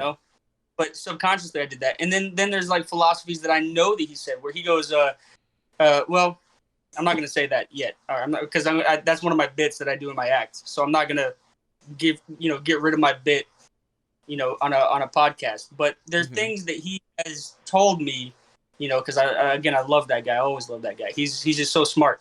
I'm sure that there's stuff that hit me on a subconscious level and on a conscious level. And the thing that on a conscious level that he said was, hey, man, just get elevated. He's got a thick Jamaican accent, right? Just get elevated. You think, right, get elevated, right? And just constantly get elevated. So I'm working on myself, but again, that might even be subconscious in and of itself. I don't know what's like instilled in me innately. And like, I'm like, okay, whenever I have to work on it, but it doesn't feel right whenever I have to work on it. I don't know if that makes any sense, but Yeah, no, that makes sense. There's a lot of stuff like subconsciously that we do. Like there's skills we learn that, like you don't think about brushing your teeth, but like there was one point where you didn't know how to do that and you had to learn. Tying your shoelaces, you don't think about it, but there's a time where we had to really think about it. It's just those like subconscious those like skills or things that you do on a regular basis that like become subconscious. And like even for me too, like things that I've been practicing too, like I took an interpersonal relationship class, which basically is like, for those that don't know, like a psychology class that's, focuses on like your relationships, not just with other people, but like internally with yourself, like mental health wise. And for me, that was like eye opening because there's a lot of things that I realized that I needed to work on. And I feel like I've been practicing some of those things. I feel like one of those things that works for me really well, and I think which ironically applies really well to like what I do in life with like going on TikTok live or whether I do a Twitch stream or I'm here on the podcast, like just talking out loud about things and just speaking thoughts really helps me process things because there's things that I think about that are on my mind, but because I don't like say them out loud, I tend not to be able to work through them or be able to understand myself better. And after I like say it out loud, I'm like, oh, this makes more sense because I've processed it now because it went through like my oral part of my brain where I speak, and then I get to hear that and it processes better for me. So yeah, I feel like there's a lot of things that just naturally start to become like ingrained in us without us realizing that we had like adopted this thing from wherever or whomever we learned it from. yeah, I see what you're saying, man. I always said that I'm like in practice, nothing works out. You know what I mean? Like nothing works out whenever I try really, really, really hard. Like if I try, you know what I mean? And I can make things work. But if I try too hard, it doesn't work. So if I focus too hard on like the teachings of my buddy, my next door neighbor, Miguel, right? I will never utilize those properly, right? But if I'm just kind of going through, and I don't know where that comes from, man. But yeah, I have no idea. But if I'm just like, if you were to ask me a question randomly, I'll give you my honest answer. But I can't promise that I won't step on those words with something that I have actually worked on trying to utilize. Does that make sense? Yeah. Yeah. Because I'm like, I guess there's a part of my brain that's like, you know what? I gotta, I know the right thing to do, right? Like I know the to be productive in a day, I have to do such and such and such and such. Right. But if I schedule that, at 9 o'clock I do this, at 12 o'clock I do that, at 3 o'clock I do this, then I know I feel like this non-feeling robot almost. It's like I have to get this done and that, and I'm like, that's not helping me creatively. Yeah. Which is my all around goal. So I just kind of live, man. Yeah. I just live. No, I can't. I don't want to have too tight of a rein. If that makes sense. Like too tight of a hold.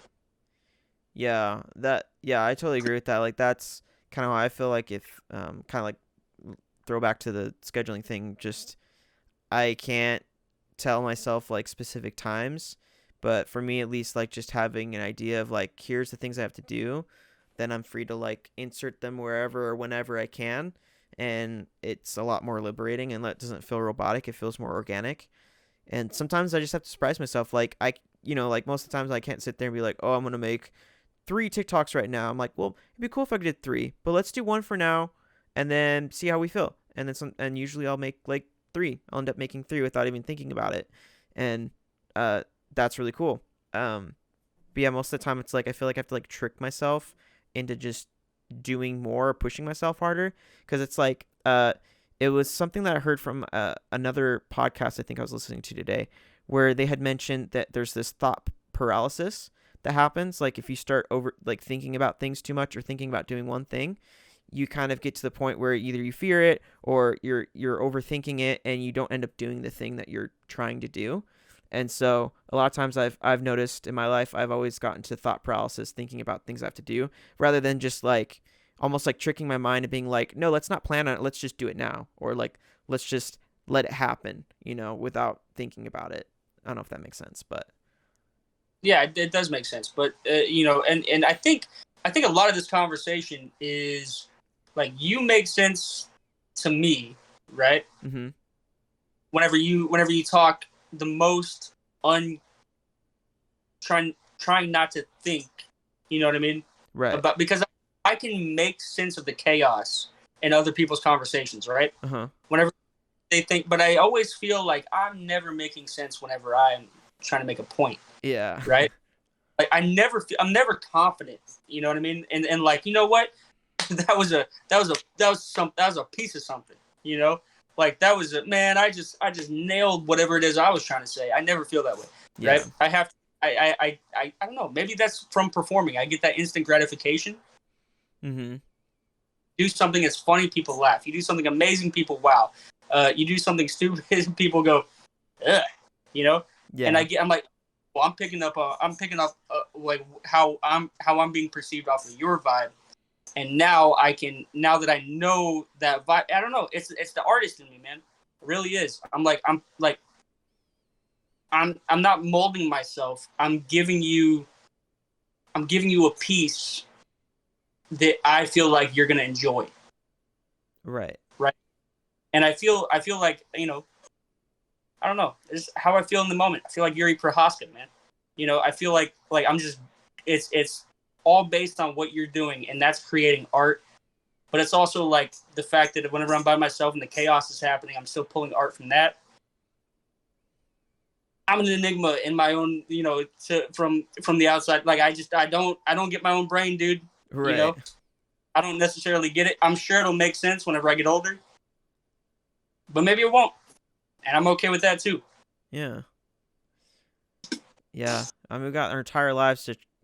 I don't even know if our entire lives is enough to figure out ourselves. Like, and I guess that goes with like overthinking. Like you can't always pin down yourself because being creative isn't really. There's not like a system. It's chaotic, and I guess you kind of have to accept you're never going to figure yourself out. That you can figure parts of yourself, but most of it's chaotic. But it's a chaotic, like kind of organized mess. Kind of like the space and the galaxies. Like it looks chaotic from afar, but when you look at it, you're like, oh, this is beautiful. Like there's a lot going on, but it all kind of has like it makes sense. Yeah. Have you ever read the War on Art? No, I don't think I have. It's like a little pamphlet, but in it he talks about the muse constantly. It's all about the muse, right? Mm-hmm. It's and about getting forcing yourself to get there. I feel like I don't need to force myself. I feel like the ideas come and I live in that. I live in the muse, right? Like I live, and this is going to sound very woo-woo, and that is not my, but I live in that constant yin and yang of chaos and structure because, and perspectively, if you were to look around where I live, you would think chaos. To me, that's structure. So I live I live in that crazy in between, to where those ideas come to me because of the way that I live my life. Right. Does that make Yeah. right? Like, I live in that chaos, but yet it's a collective chaos to me. And because I do that, the ideas come more frequently than others. And I don't necessarily believe that it's just like, I'm creative. I'm a creative, Right. And then there are I'm going to step on my own freaking words here. There are days where I'm like, you know what? I'm a creative. I'm confident. Like I'm creative, and I'm around a lot of people who aren't. And then, but I try to. I guess I really do try to swallow that idea. Because I feel like that's an egotistical idea, but I'm conscious of that. But I don't know, man. I don't know. Yeah. I think, and then a lot of it's perspective too, right? Like, because again, if you walk into this room, like if somebody was to walk into this room right now, they would be like, "Golly, Matt, you got to get your life together." And I'm like, "What are you talking about? I got everything I need. I got water, I got a bed, I got a, I'm in chaos, but trust me, I'm comfortable here. I know you don't think it, right? Like, I wear jeans all the time, all right? And this might be a little bit more abstract, but I wear jeans all the time, Right. right? I mean, I all of my shirts are solid color shirts. Yeah. Right. I wear solid black shirts, solid blue shirts. I have two shirts that I'm looking at right now. Yes, my clothes are on the floor. Uh-huh. All right. Looking at two shirts right now that are not solid color, and they're one black and gray and one white and gray shirts. And then I have but anyway, I digress. I wear jeans all the time, right? I wear jeans all the time. My roommates are like, "Dude, you gotta be uncomfortable." I'm like, "No, I'm comfortable. This is me in comfort mode. I am relaxed, Like, I'm wearing jeans right now, and I am relaxed. Whenever I'm wearing shorts, unrelaxed. And then I try to put perspective. Like, I get their perspective. I understand what they think is comfortable. Uh-huh. And then my brain goes, "No, you were taught that, right? Like, you were taught that comfort comes from you wearing gym shorts, whenever you're relaxing, and a pair of flip-flops, But, like I said, man, I'm an enigma. I don't know. But anyway, they think that I'm chaotic, right? And I think that they're kind of crazy. I'm like, I'm not comfortable in shorts, dude. Yeah. Like, I can't put on a pair of shorts and be like, "Hey, man, I'm just going to relax all day." Because I feel like I'm not doing anything, I guess. But, again, look, make of that what you will, y'all. Everybody watching that, make of that what you will. If you want insight as to who Matt is, I wear a lot of jeans and I'm comfortable in them, right? Because I guess I have taught myself that I'm comfortable in them. I didn't want anybody telling me, that this is uncomfortable, because I argue that till my death, And then whenever I go to bed, I'm like just in boxers, like, yeah. I don't know. I guess the only time that I'm truly, truly, truly comfortable, from, I guess, their perspective, is whenever I'm sleeping. I have no idea. Yeah. But again, that's an abstract way of talking about what we were just talking about. So yeah. It was on topic, even though it probably didn't make too much sense.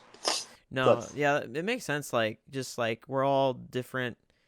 We all come from, like we said earlier, like, we all come from different, like, perspectives and cultures and things. And, depending how we grow up, or whether how we teach ourselves, I don't know, or influenced, like, we kind of have our ways of, like, either feeling comfortable or being creative. And, like, those things are what drive us to, like, I don't know, just, like, we have our little comfort zones, and we have the ways we do things, and whatever works. Like with my scheduling thing that I was explaining, like, I'm like, this works for me, and it's something that I had to figure out, because, like, you get a lot of people that are be like, the high productivity influencers on YouTube and stuff. They'll be like, this is how you be productive, like, do minimalism and stuff like that. And for me, I'm like, that doesn't really work. Or, like, scheduling things out and being like, like, you gotta grind it out, do the Gary Vee way, where you're, like, grinding stuff out. And that stuff doesn't work for me. I have to kind of, like, similar to you, I have to do it in sort of like a free form, or kind of like a freestyle way where I kind of have to just kind of like, well, let's see what the day brings me. Let's see what I can do, because it always keeps me excited to be like, who knows what I'll do today? I have some ideas, but who knows? I might get crazy, have a random idea that I just jump on and do it. But yeah, like I think everyone just has to find their own individual ways to be comfortable creatively. Right, and then you know what? Zach Galifianakis has this theory too. He's the same way. He's like, why, you can be comfortable to success. I'm going to butcher that quote because that's not exactly how he put it. I'm paraphrasing, but he was the one that, in my head, where he said you can be comfortable to success. Like you can be like this idea that you have to be uncomfortable, or this idea that you have to continuously grind. Which, don't get me wrong, I'm in chaos. I'm comfortable within my chaos, so I guess it's a perspective thing, right? Yeah. But being like you can also do that. There's no actual guidelines, like that's why whenever I see people who get up, like if you're successful, if you're a successful person, right, and you're motivating, you're giving us this motivational speech on how you became successful, and that is grinding, that is your way, and that might resonate with a lot of people who are way too lazy and don't grind at all, right? But to me, I grind because I'm a struggling artist trying to make it in Los Angeles. Right. So there's a grind happening. It's not your grind. Mm-hmm. It's my grind. Right. So so your ideas aren't necessarily working for me. What works for me is people who, and this is kind of counterintuitive to a lot of people's belief, is straight motivation. Mm-hmm. Just like just what's his name? Les Brown. You ever heard of Les Brown? Mm-mm. Les Brown that guy, and it might sound simple, his and it might sound a little woo woo, but the way that he talks motivates me because it's just straight motivation, right? Right. How to do anything, right? He's saying, hey, if you fall on your back and you're looking up at the stars, if you can look up, you can get up, Right. And so, like, if Joe Rogan was to hear that, he would go, but what has he done? Or, if Joe, he would be like, because he's not grinding. That straight motivation does a lot for me. Mm-hmm. Les Brown said, some people are so negative that they have to walk into a dark room just to develop. Yeah. And it's that simple stuff that, like that motivates me. When I think a lot of people, they believe, getting up and grinding, grind, work out, never stop, go, motivates them. And that's great. Mm-hmm. Maybe they need that. Maybe that works for them. But for me, it's that straight motivation like that gets to me if we're talking about motivation. Right? Right. I want to hear that. I want to hear my friends, laugh whenever I tell a joke, or whenever a crowd laughs. I guess maybe now that I'm thinking about it, it goes back to that instant gratification. Mm-hmm. If all you have to do to motivate me is to go, Matt, you can do it, and I'll be like, you know what, I freaking can, but I got this. So I'm very simple in that regard. But yeah, what motivates people is completely different, and I hate it when people blanket statement. Right. You gotta wake up at 7 a.m. You gotta wake up at 4 a.m. But trust me, there are days where I'm like, you know what, I want to listen to that guy because I might need to work harder. Yeah. So I'll turn on a Jocko Willink. Have you ever heard of Jocko Willink? No. So his whole Instagram is just painted. Like I listen to Joe Rogan a lot. Yeah. Perspectives. I like listening to other people. Like if you have a perspective that doesn't quite agree with me, I'm more inclined to listen to you. Right. Because that might give me something. So Jocko Willink posts a picture of his watch. I think it's like 4:30 every single morning, right? Dang. And he's up. I can't do that. That's not me. That's not. I get 8 hours of sleep no matter what time I go to bed. Mm-hmm. I get 8 hours of sleep, and if I have something to do that morning, right, the next morning, then guess what? I'm getting 6. So, and that's one day. And then I'm going to be able to, I know that the next day I'm going to get 8. Yeah. And if so I'll be like, it's okay if I get 6 this time. I'd prefer 8, but that's just me. I guess again, man, I'm an enigma. I don't know. No, yeah. No, yeah. Maybe we should we're all enigmas. Like it's not a one size fits all kind of thing. Like, like we all wear t-shirts, but they're all different sizes, And the same thing goes with like, being creative. Like there's all sorts of different techniques that are out there, and it's just like kind of like how we were mentioning in the beginning, like, mixing and matching, whether that's in like painting or whatever, you mix colors, although everyone uses the same colors, you use it in a different way. Or when it comes to like magic tricks, you have like similar magic tricks, but if you adapt and mix different ones, then it becomes like a custom thing for you, and it fits your personality, it fits like what you want to do. And I think the same goes with like being creative. Like you can learn from different perspectives, adapt those things, and see what works and what doesn't, and you kind of have your own customized way of doing things. And yeah, so like I kind of like, I appreciate the perspectives that people have that they bring. But yeah, definitely if they make it a blanket statement like this is how it works for everybody, it's like, no, that's not true. Like you have to have an open mind, otherwise I feel like you're probably being biased, or you're not being humble enough to see past the way that you think about things. Like, just because it works for you doesn't mean it's a blanket statement for everybody. Right. And, that's the thing about like Jocko Willink and David Goggins, right? Which are two guys who are up at 4:30 every morning and go, go, go. They're not necessarily artists, Right. like they're not they're creating content. They're being creative, right? Mm-hmm. And I guess in a way, like they're being creative in a way that they can they can move their business forward, and they're being creative in the way that they can, with their job, like we were talking about earlier, right? They're like, we can go about it this way, and that's the amount of creativity that they need for that day, Right. But like that's not gonna work unless I'm in my military mindset, man. Like, because I do have I would say at least 4 times a month where I'm like, I'm militant about my ideas, like I'm militant about my schedule rather, where gotta be, I want to go into that structure for a minute, and then that's that third part of the brain, I guess that I've neglected other than 2 times in this podcast. Yeah, so that's I don't know, man. Like I said, I don't get this world. I just live in it, Yeah. I'm so far behind. Sometimes I feel like I'm ahead.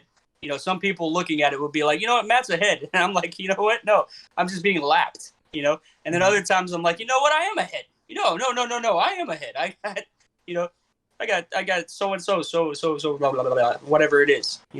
Insert whatever it is I have there that other people don't. Yeah. Yeah, I definitely feel that. My dad said that once. I never stopped saying it. He goes, I'm so far behind, people think I'm ahead. Yeah. I mean, the world's just crazy enough to where that actually does make a lot of sense.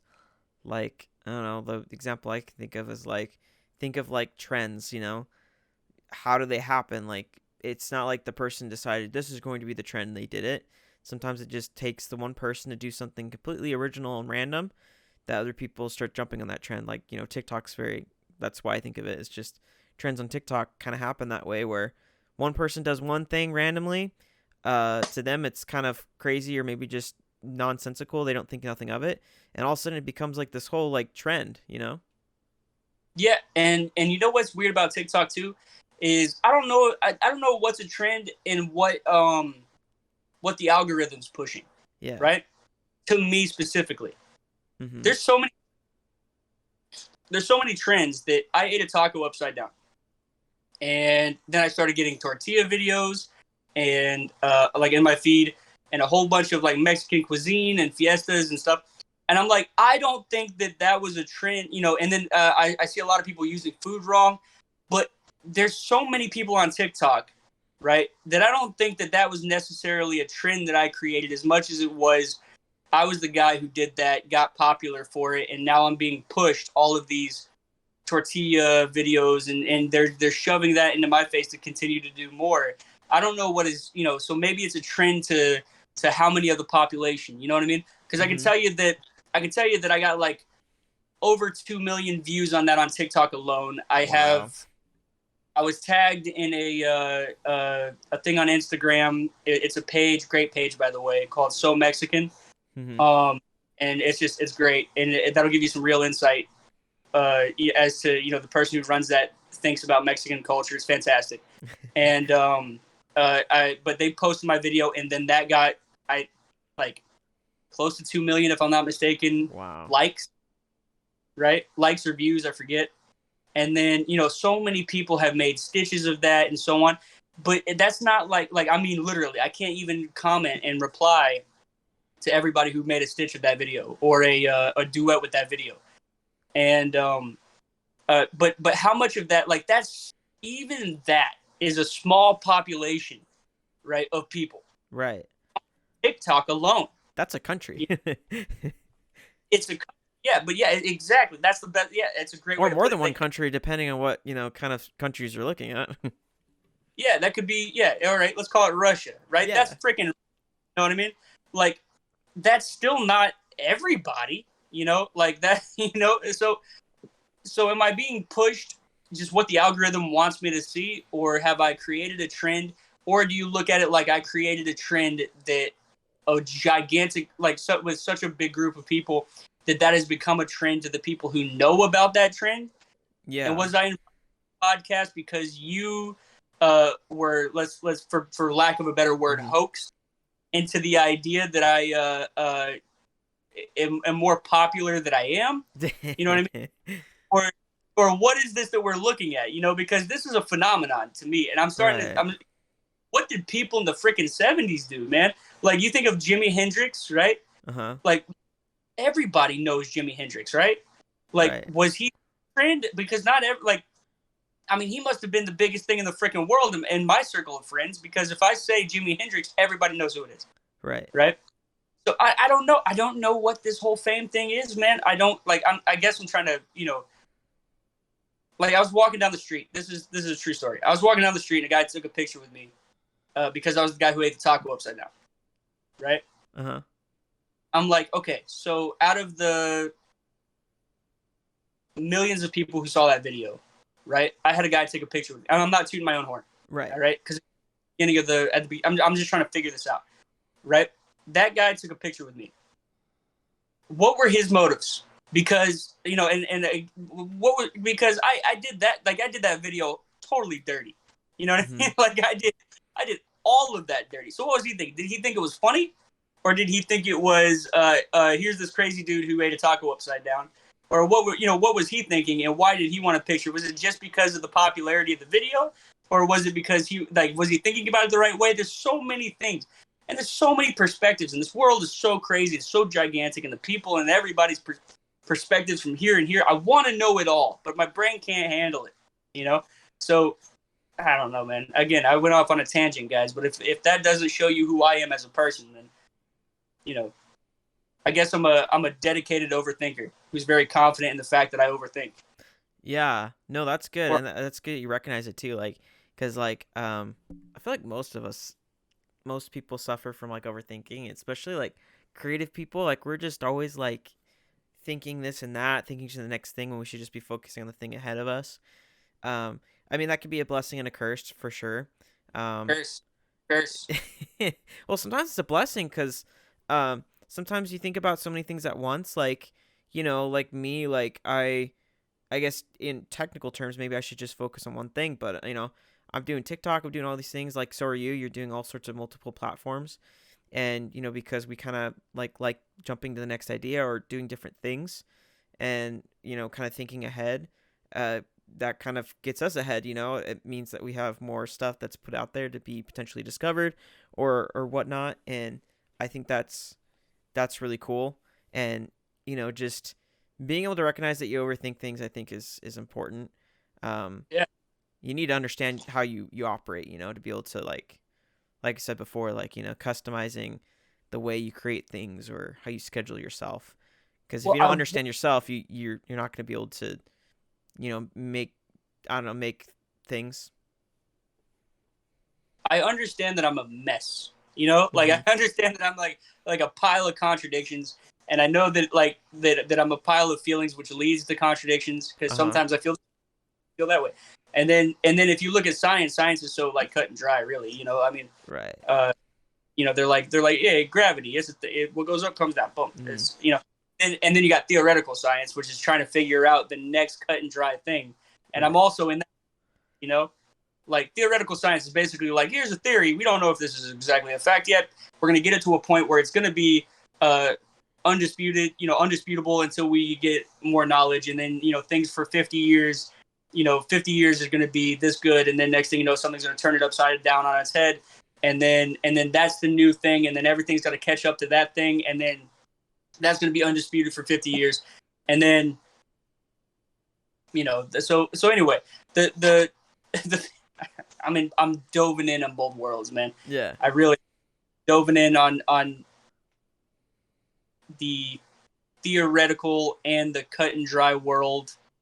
And, that makes up for a very crazy looking person, right? Because I bet you, like, people are going to watch this and they're going to be like, this dude's a nut. And I'm going to be like, you know what? Some days I feel like it. Yeah. And then other days I'm like, you know what? I'm very composed because I'm happy inside my chaos. So who knows, man? Freaking knows. I have no idea. I just live and I do think about it a lot, but I also find that enjoyable. So is that wrong? I don't know.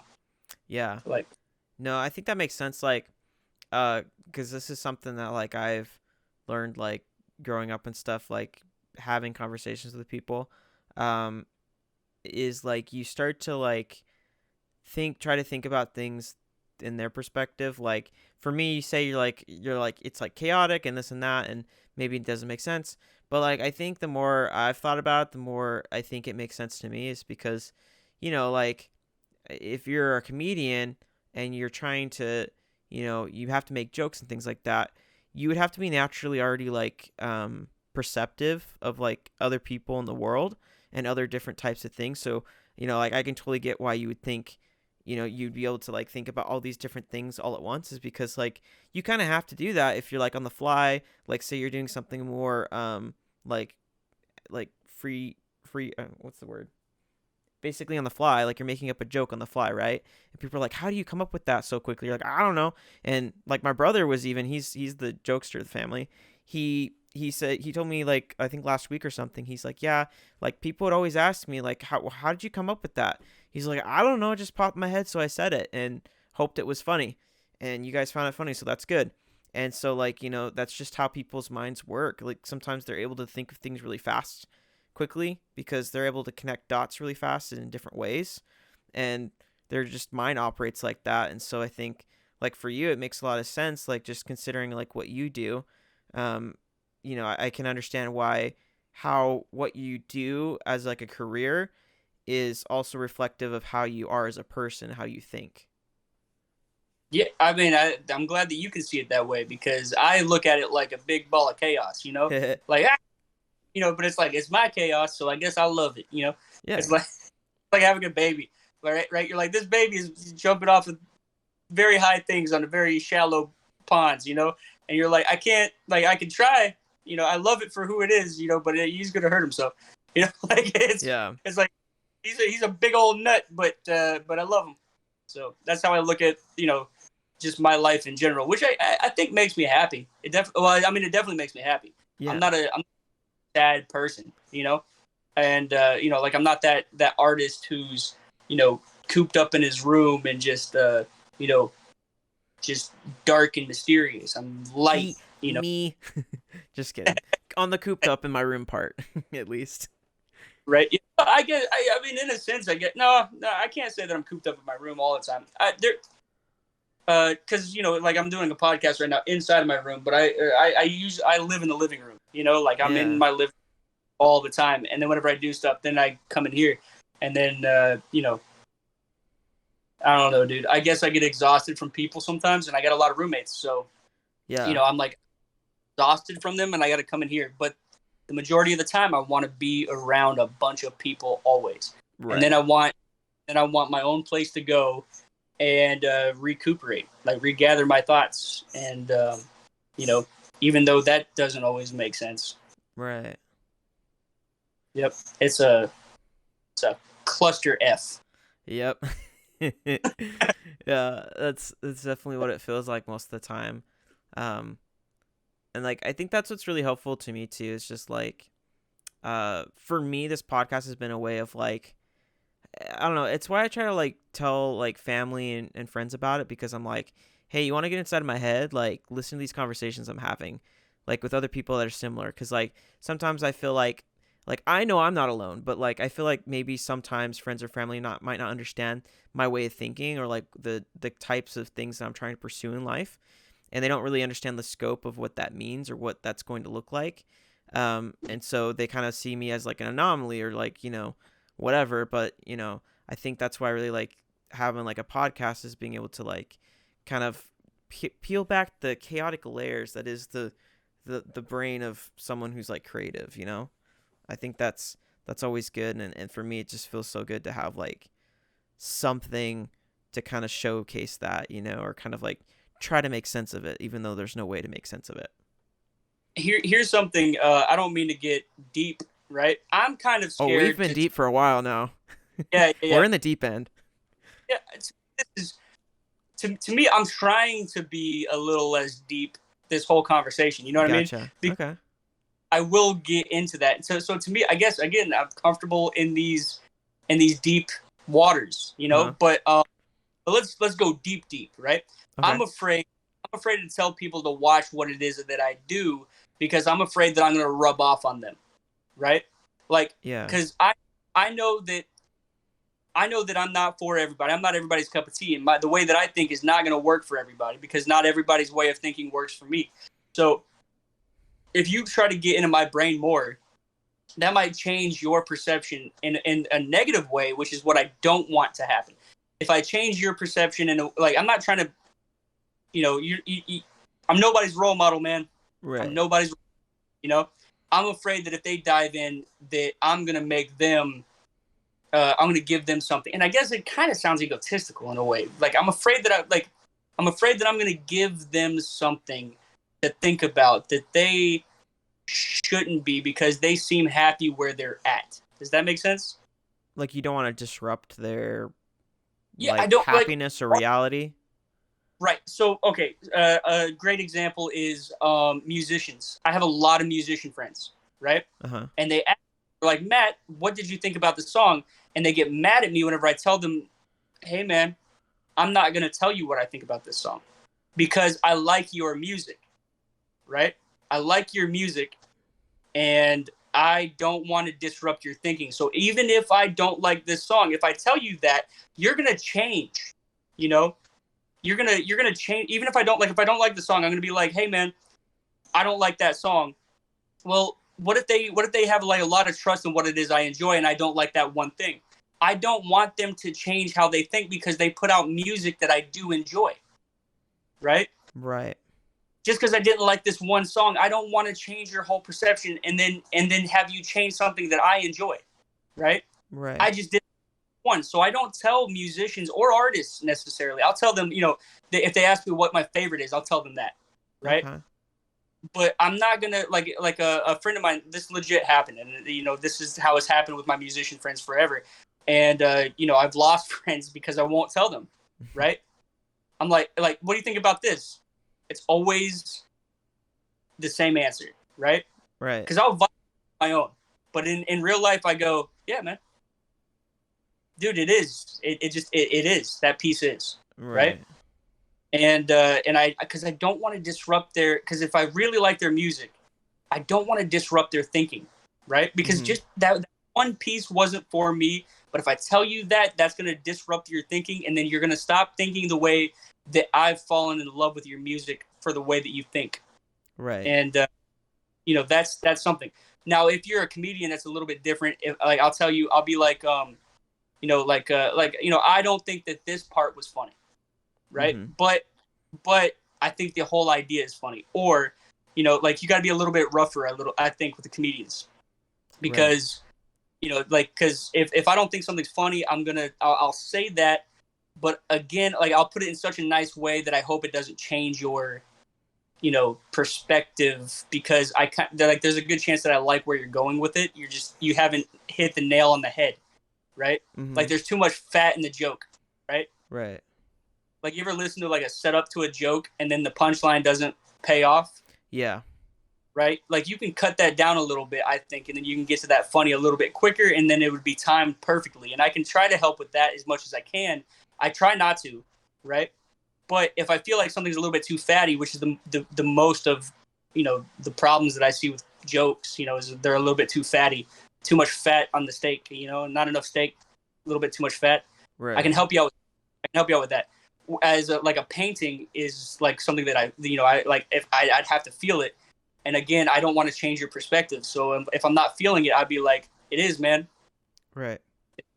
So again, with comedy, it's a little bit different, and not much. I guess maybe I'm just more educated in that field, so I can probably give an educated opinion. Right. Yeah. Where. So maybe that's what it is. Maybe I'm just more educated on the way that maybe you structured something. Maybe if you came up and asked, which most comedians don't, to be honest with you, right? I've had people ask me, what do you think about that bit? And, and I'll tell them, if it's got a little bit of fat, it's got a little bit of fat, but I love it, Right. Or I'll just be, or if I'm like, I don't want to disrupt this person's thinking, I just go, hey, man, it is, and I like it. So, yeah. And I'm sure whatever your brain is going to go to, I don't want to be the one to take you off of that track. Right. So I think that like this is the way I've thought about it, because like I do understand that, but I think in the way that I might disagree with that would be that because as someone who's gone to like school for art, critiques are really important, like, and obviously like how you feel more comfortable, like you would be more comfortable like to give like a critique I guess, because like in your field, like if you're critiquing another comedian, like you feel validated in like giving them that thing because you have a more like educated idea of what they should do to improve their jokes, or things like that. And I think like also in themes and like things that like don't like as far as like music or something that's like outside your field, like I think it's important. It's like a creative disruption, not in like a bad way, because the person who's responsible, like say you told one of your music friends like, hey, I didn't like this, like they hopefully should understand that whatever they've asked of you is subjective, and they're just kind of trying to kind of basically throw out a hook and to see like what people are responding to and what they're not that it would change them as like for who they are, what they make. But like as far as like whenever I received art critiques, even from people that weren't really artists, I still took that with a grain of salt, being like, okay, well that's what they think, and I get to choose whether or not I follow that or not. But again, I'm not gonna like let it. For me personally, I'm not gonna let that change what I do. I'm just gonna like, if it's important or something that's valuable, I might apply it, just like any other perspective. Like in this case, in the podcast, if you're like not like sharing your opinion or something, then it almost be like, well, I don't want to change your mind. But it's like that perspective is helpful. It's not that it's going to disrupt me as a person or who I am, but it's something that if there's something important there that I think is like valid, then, you can apply it to your life, I like that thinking. I like the idea that because you take it with a grain of salt if it's not how you feel, but maybe I can show you something that maybe I can enhance it. Yeah. And you can feel it. Because I'm limited in my perspective. And when people ask you that, they're not like, oh, I want to change who I am or everything, but just like, I want to see if there's something I'm not noticing here that I could improve. Like that's genuine improvement as human beings, And I know, but I know a lot of, and this is, I guess, where it comes from seemingly, because me, I do the same thing. I take it with a grain of salt. I'm like this thing, you take it with a grain of salt, and if you apply something, and I'm like, oh, you know what, I like that, then I'll roll with it, know? Like I'm like, you know what, I do feel that, I just didn't, I didn't see that angle, right? But I know a lot of artists, man, especially musicians, they get real bummed out, like real bummed, because they just get bummed out, and you can tell that it changes them. Right. I have like like I don't want to get into music because I don't want another thing. It's just like the same reason I don't want to get into cooking is because I have those two things. Music and cooking are things that I enjoy that I'm not monetizing. Right. Like I'm not. I've already turned things into making money. Right. I've turned magic into making money. I've turned comedy into making money, and I'm happy to do that. But I don't want me listening to music to be. I don't know. I don't want. Cooking's a better example. I don't want to turn my cooking into something that I want to monetize, because I want to be able to do it and just have fun with it, right? Right. And I feel, and the same thing with music, you know. But whenever you have I feel like some sort of obligation to, like, if you're trying to do this for a living, to tell you something in every way that I can to try to help you. But I seriously I'm locked on the idea of not wanting to change your mind, you know. And I'm afraid that a lot of musicians, at least my musician friends, change their minds whenever I give them criticism, right? And a lot of that is geared to them trying to monetize their craft, you know. Okay. And I guess that like, I don't want to jack up your career, because I know I know what it is. I know, you know, I don't want to change your way of thinking, because if you're making some sort of money, I don't know. It's kind of like I see the business side and I see the artistic side. If you want to talk, like, if you're just like an artist doing it on the side, I guess I'd be a little bit more inclined to give you some criticism, because you're doing it on the side, you know. You're not trying to. But if you're trying to monetize it, it'd be like somebody, like, so if, you know, if Gordon Ramsay came in and gave me criticism on cooking, I'd love it. I'd do whatever he said. Yeah. You know, because I'm not trying to monetize this, so I'm a little bit happier with that, you know. But all my musician friends are trying to monetize it, so if I change their mind, maybe what if my critique makes them less money because of the critique that I gave them, because they took it. You know what I'm saying? Right. Like, I don't know. I kind of threw in that monetized thing that was probably muddy. It kind of muddied that idea, but that is how I think. It's like, you know, I don't mean for it to get all distorted, but right. Yeah. So there's a better way to approach that. But anyway, still. Yeah, I think, like, I don't know. I almost feel like it's almost like it's one of those necessary evils where like, to us, like, the perception of, like, oh, you know, altering someone's, like, you know, ability to, like, maybe have had more success if we didn't, like, give them a critique or something. Right. But I almost feel like it's kind of necessary, where it's like, well, maybe they need that. Maybe that is the thing that, you know, if they're open and ready to hear some sort of criticism, like, you know, you can always throw out there, oh, I don't want to, like, change your style, because I really do like that. Like, I think that's probably an important part of it, maybe, too, if, like, you ever did give any feedback. Like, I really like this, but this could be better. But, you know, like, obviously, I think with just the whole genre or whatever there is they're going for, like, it's working. It's just, that's just subjective. So take of that as you will. But, like, I feel like it's kind of almost necessary, because, like, maybe they're trying to monetize it too much to the point where they lose their originality, right?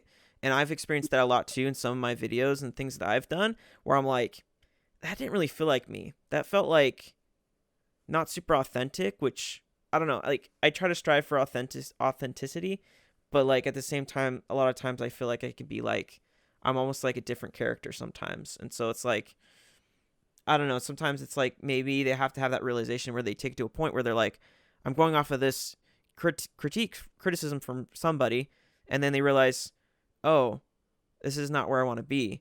And then it leads them to the next thing of, like, oh, well, now I know for sure I don't have to focus on every critique. I can just do my own thing and take what I will from, you know. And I feel like that comes with time with artists in any genre of art. Like, they have to kind of learn how to take criticism. And I had to learn that too in college.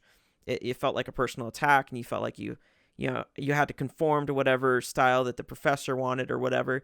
But then you slowly start realizing, no, that's not what that means. It just means that, you know, like, it's almost like a necessary mistake. So I feel like maybe those friends that do experience that take it too much to heart, like, that's almost a necessary evil, that they have to learn how to take critiques for what they are, not for, like, verbatim, you know?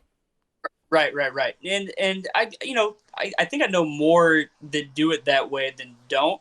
Mm-hmm. But I guess I'm just trying to look out, because I don't know. I just sound like a broken record, but I don't want to change their opinion, because I do like their work and the way that their brain is going. You know, right. I know that, you know, maybe saying no, I don't care for this too much, will get them on their horse, and maybe they'll try harder. Yeah. Right? But also in this world full of, like, and this is another perspective, right? But in this world full of, put out as much content as you possibly can, mm-hmm. right?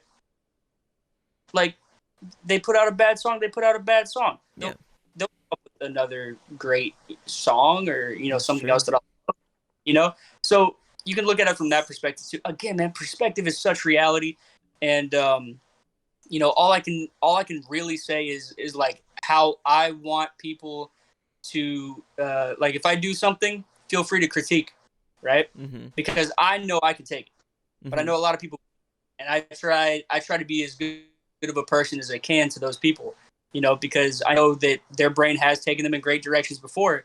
I don't want to be the guy to take. What if I just disrupt your thought process? Oh, that would be terrible. I've had people do that to me, but you know what I did?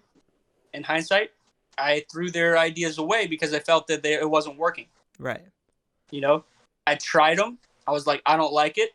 Let's get rid of it. And back to square one. Or back to what it is I was doing. Right.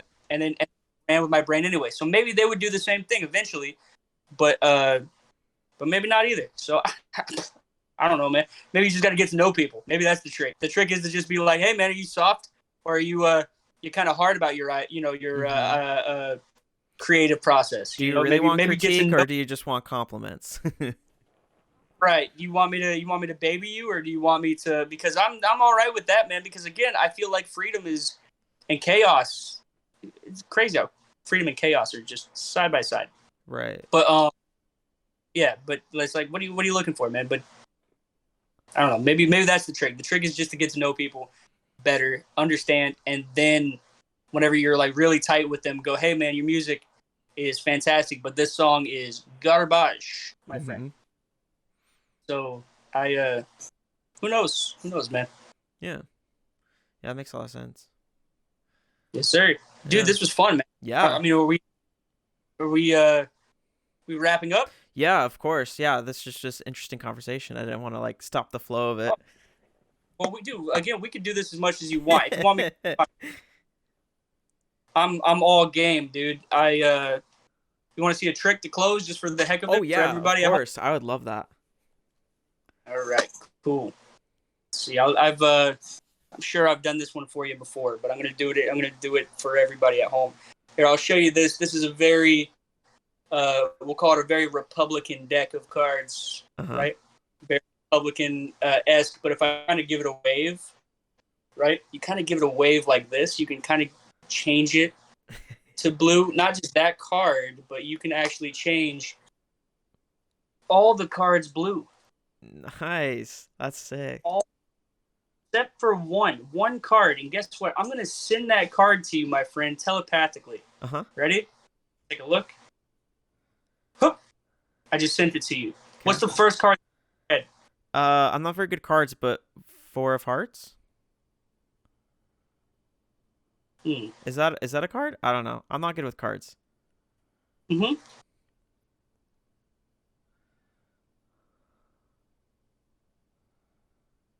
All of the cards turned blue except for the one, right? Uh-huh. The crazy thing is that one card is the Four of Hearts. Nice. That's wild, right? Yeah. But now I have one red card among blue cards, and if I blow like that, I can change that card blue, and now I have a full deck of 52 blue cards. That's wild. So, guys, if I could wrap this all up, all of those ideas, right? I had no contribution. I just took a whole bunch of ideas and I put them together, and that's my routine. So we Mhm. can go full where these are a whole bunch of magicians from Darwin Ortiz to Jay Sankey to these brilliant minds, and then I grasped them and I put them all into one routine, and that is my routine from all of those different outlets. Just like all of the different colors in the rainbow that create new colors and new shades, and bada bing, bada boom, That's amazing. full circle, buddy. Yeah. It just goes to show you combine ideas and like that's how you start off doing creative things is just being inspired by other things or other people and letting that influence your work, you know? That's awesome. Um Yes, sir. if somebody out there one day goes, hey, that looks a lot like XYZ's routine, right? I'm going to be like, you know what, man? That's got to be parallel thinking, because I've never seen that done before, you know? So, and then what I would do with it? And this is what I think every great artist does. I'm going to throw that trick in the trash, or I'm going to throw that piece in the trash. And because I know I'm creative enough to do more, right? To do better, to do something that no one's ever seen before. So I'd get rid of that completely. Mm-hmm. So that's the way that I think about it, man. Yeah, I completely agree. It was great. I had a lot of fun. Yeah, thank you. Thank you for coming on. I appreciate being able to talk to you and get to know you even more. It's been a great time. But thanks everybody for listening or watching wherever you are. And we'll catch you guys in the next episode.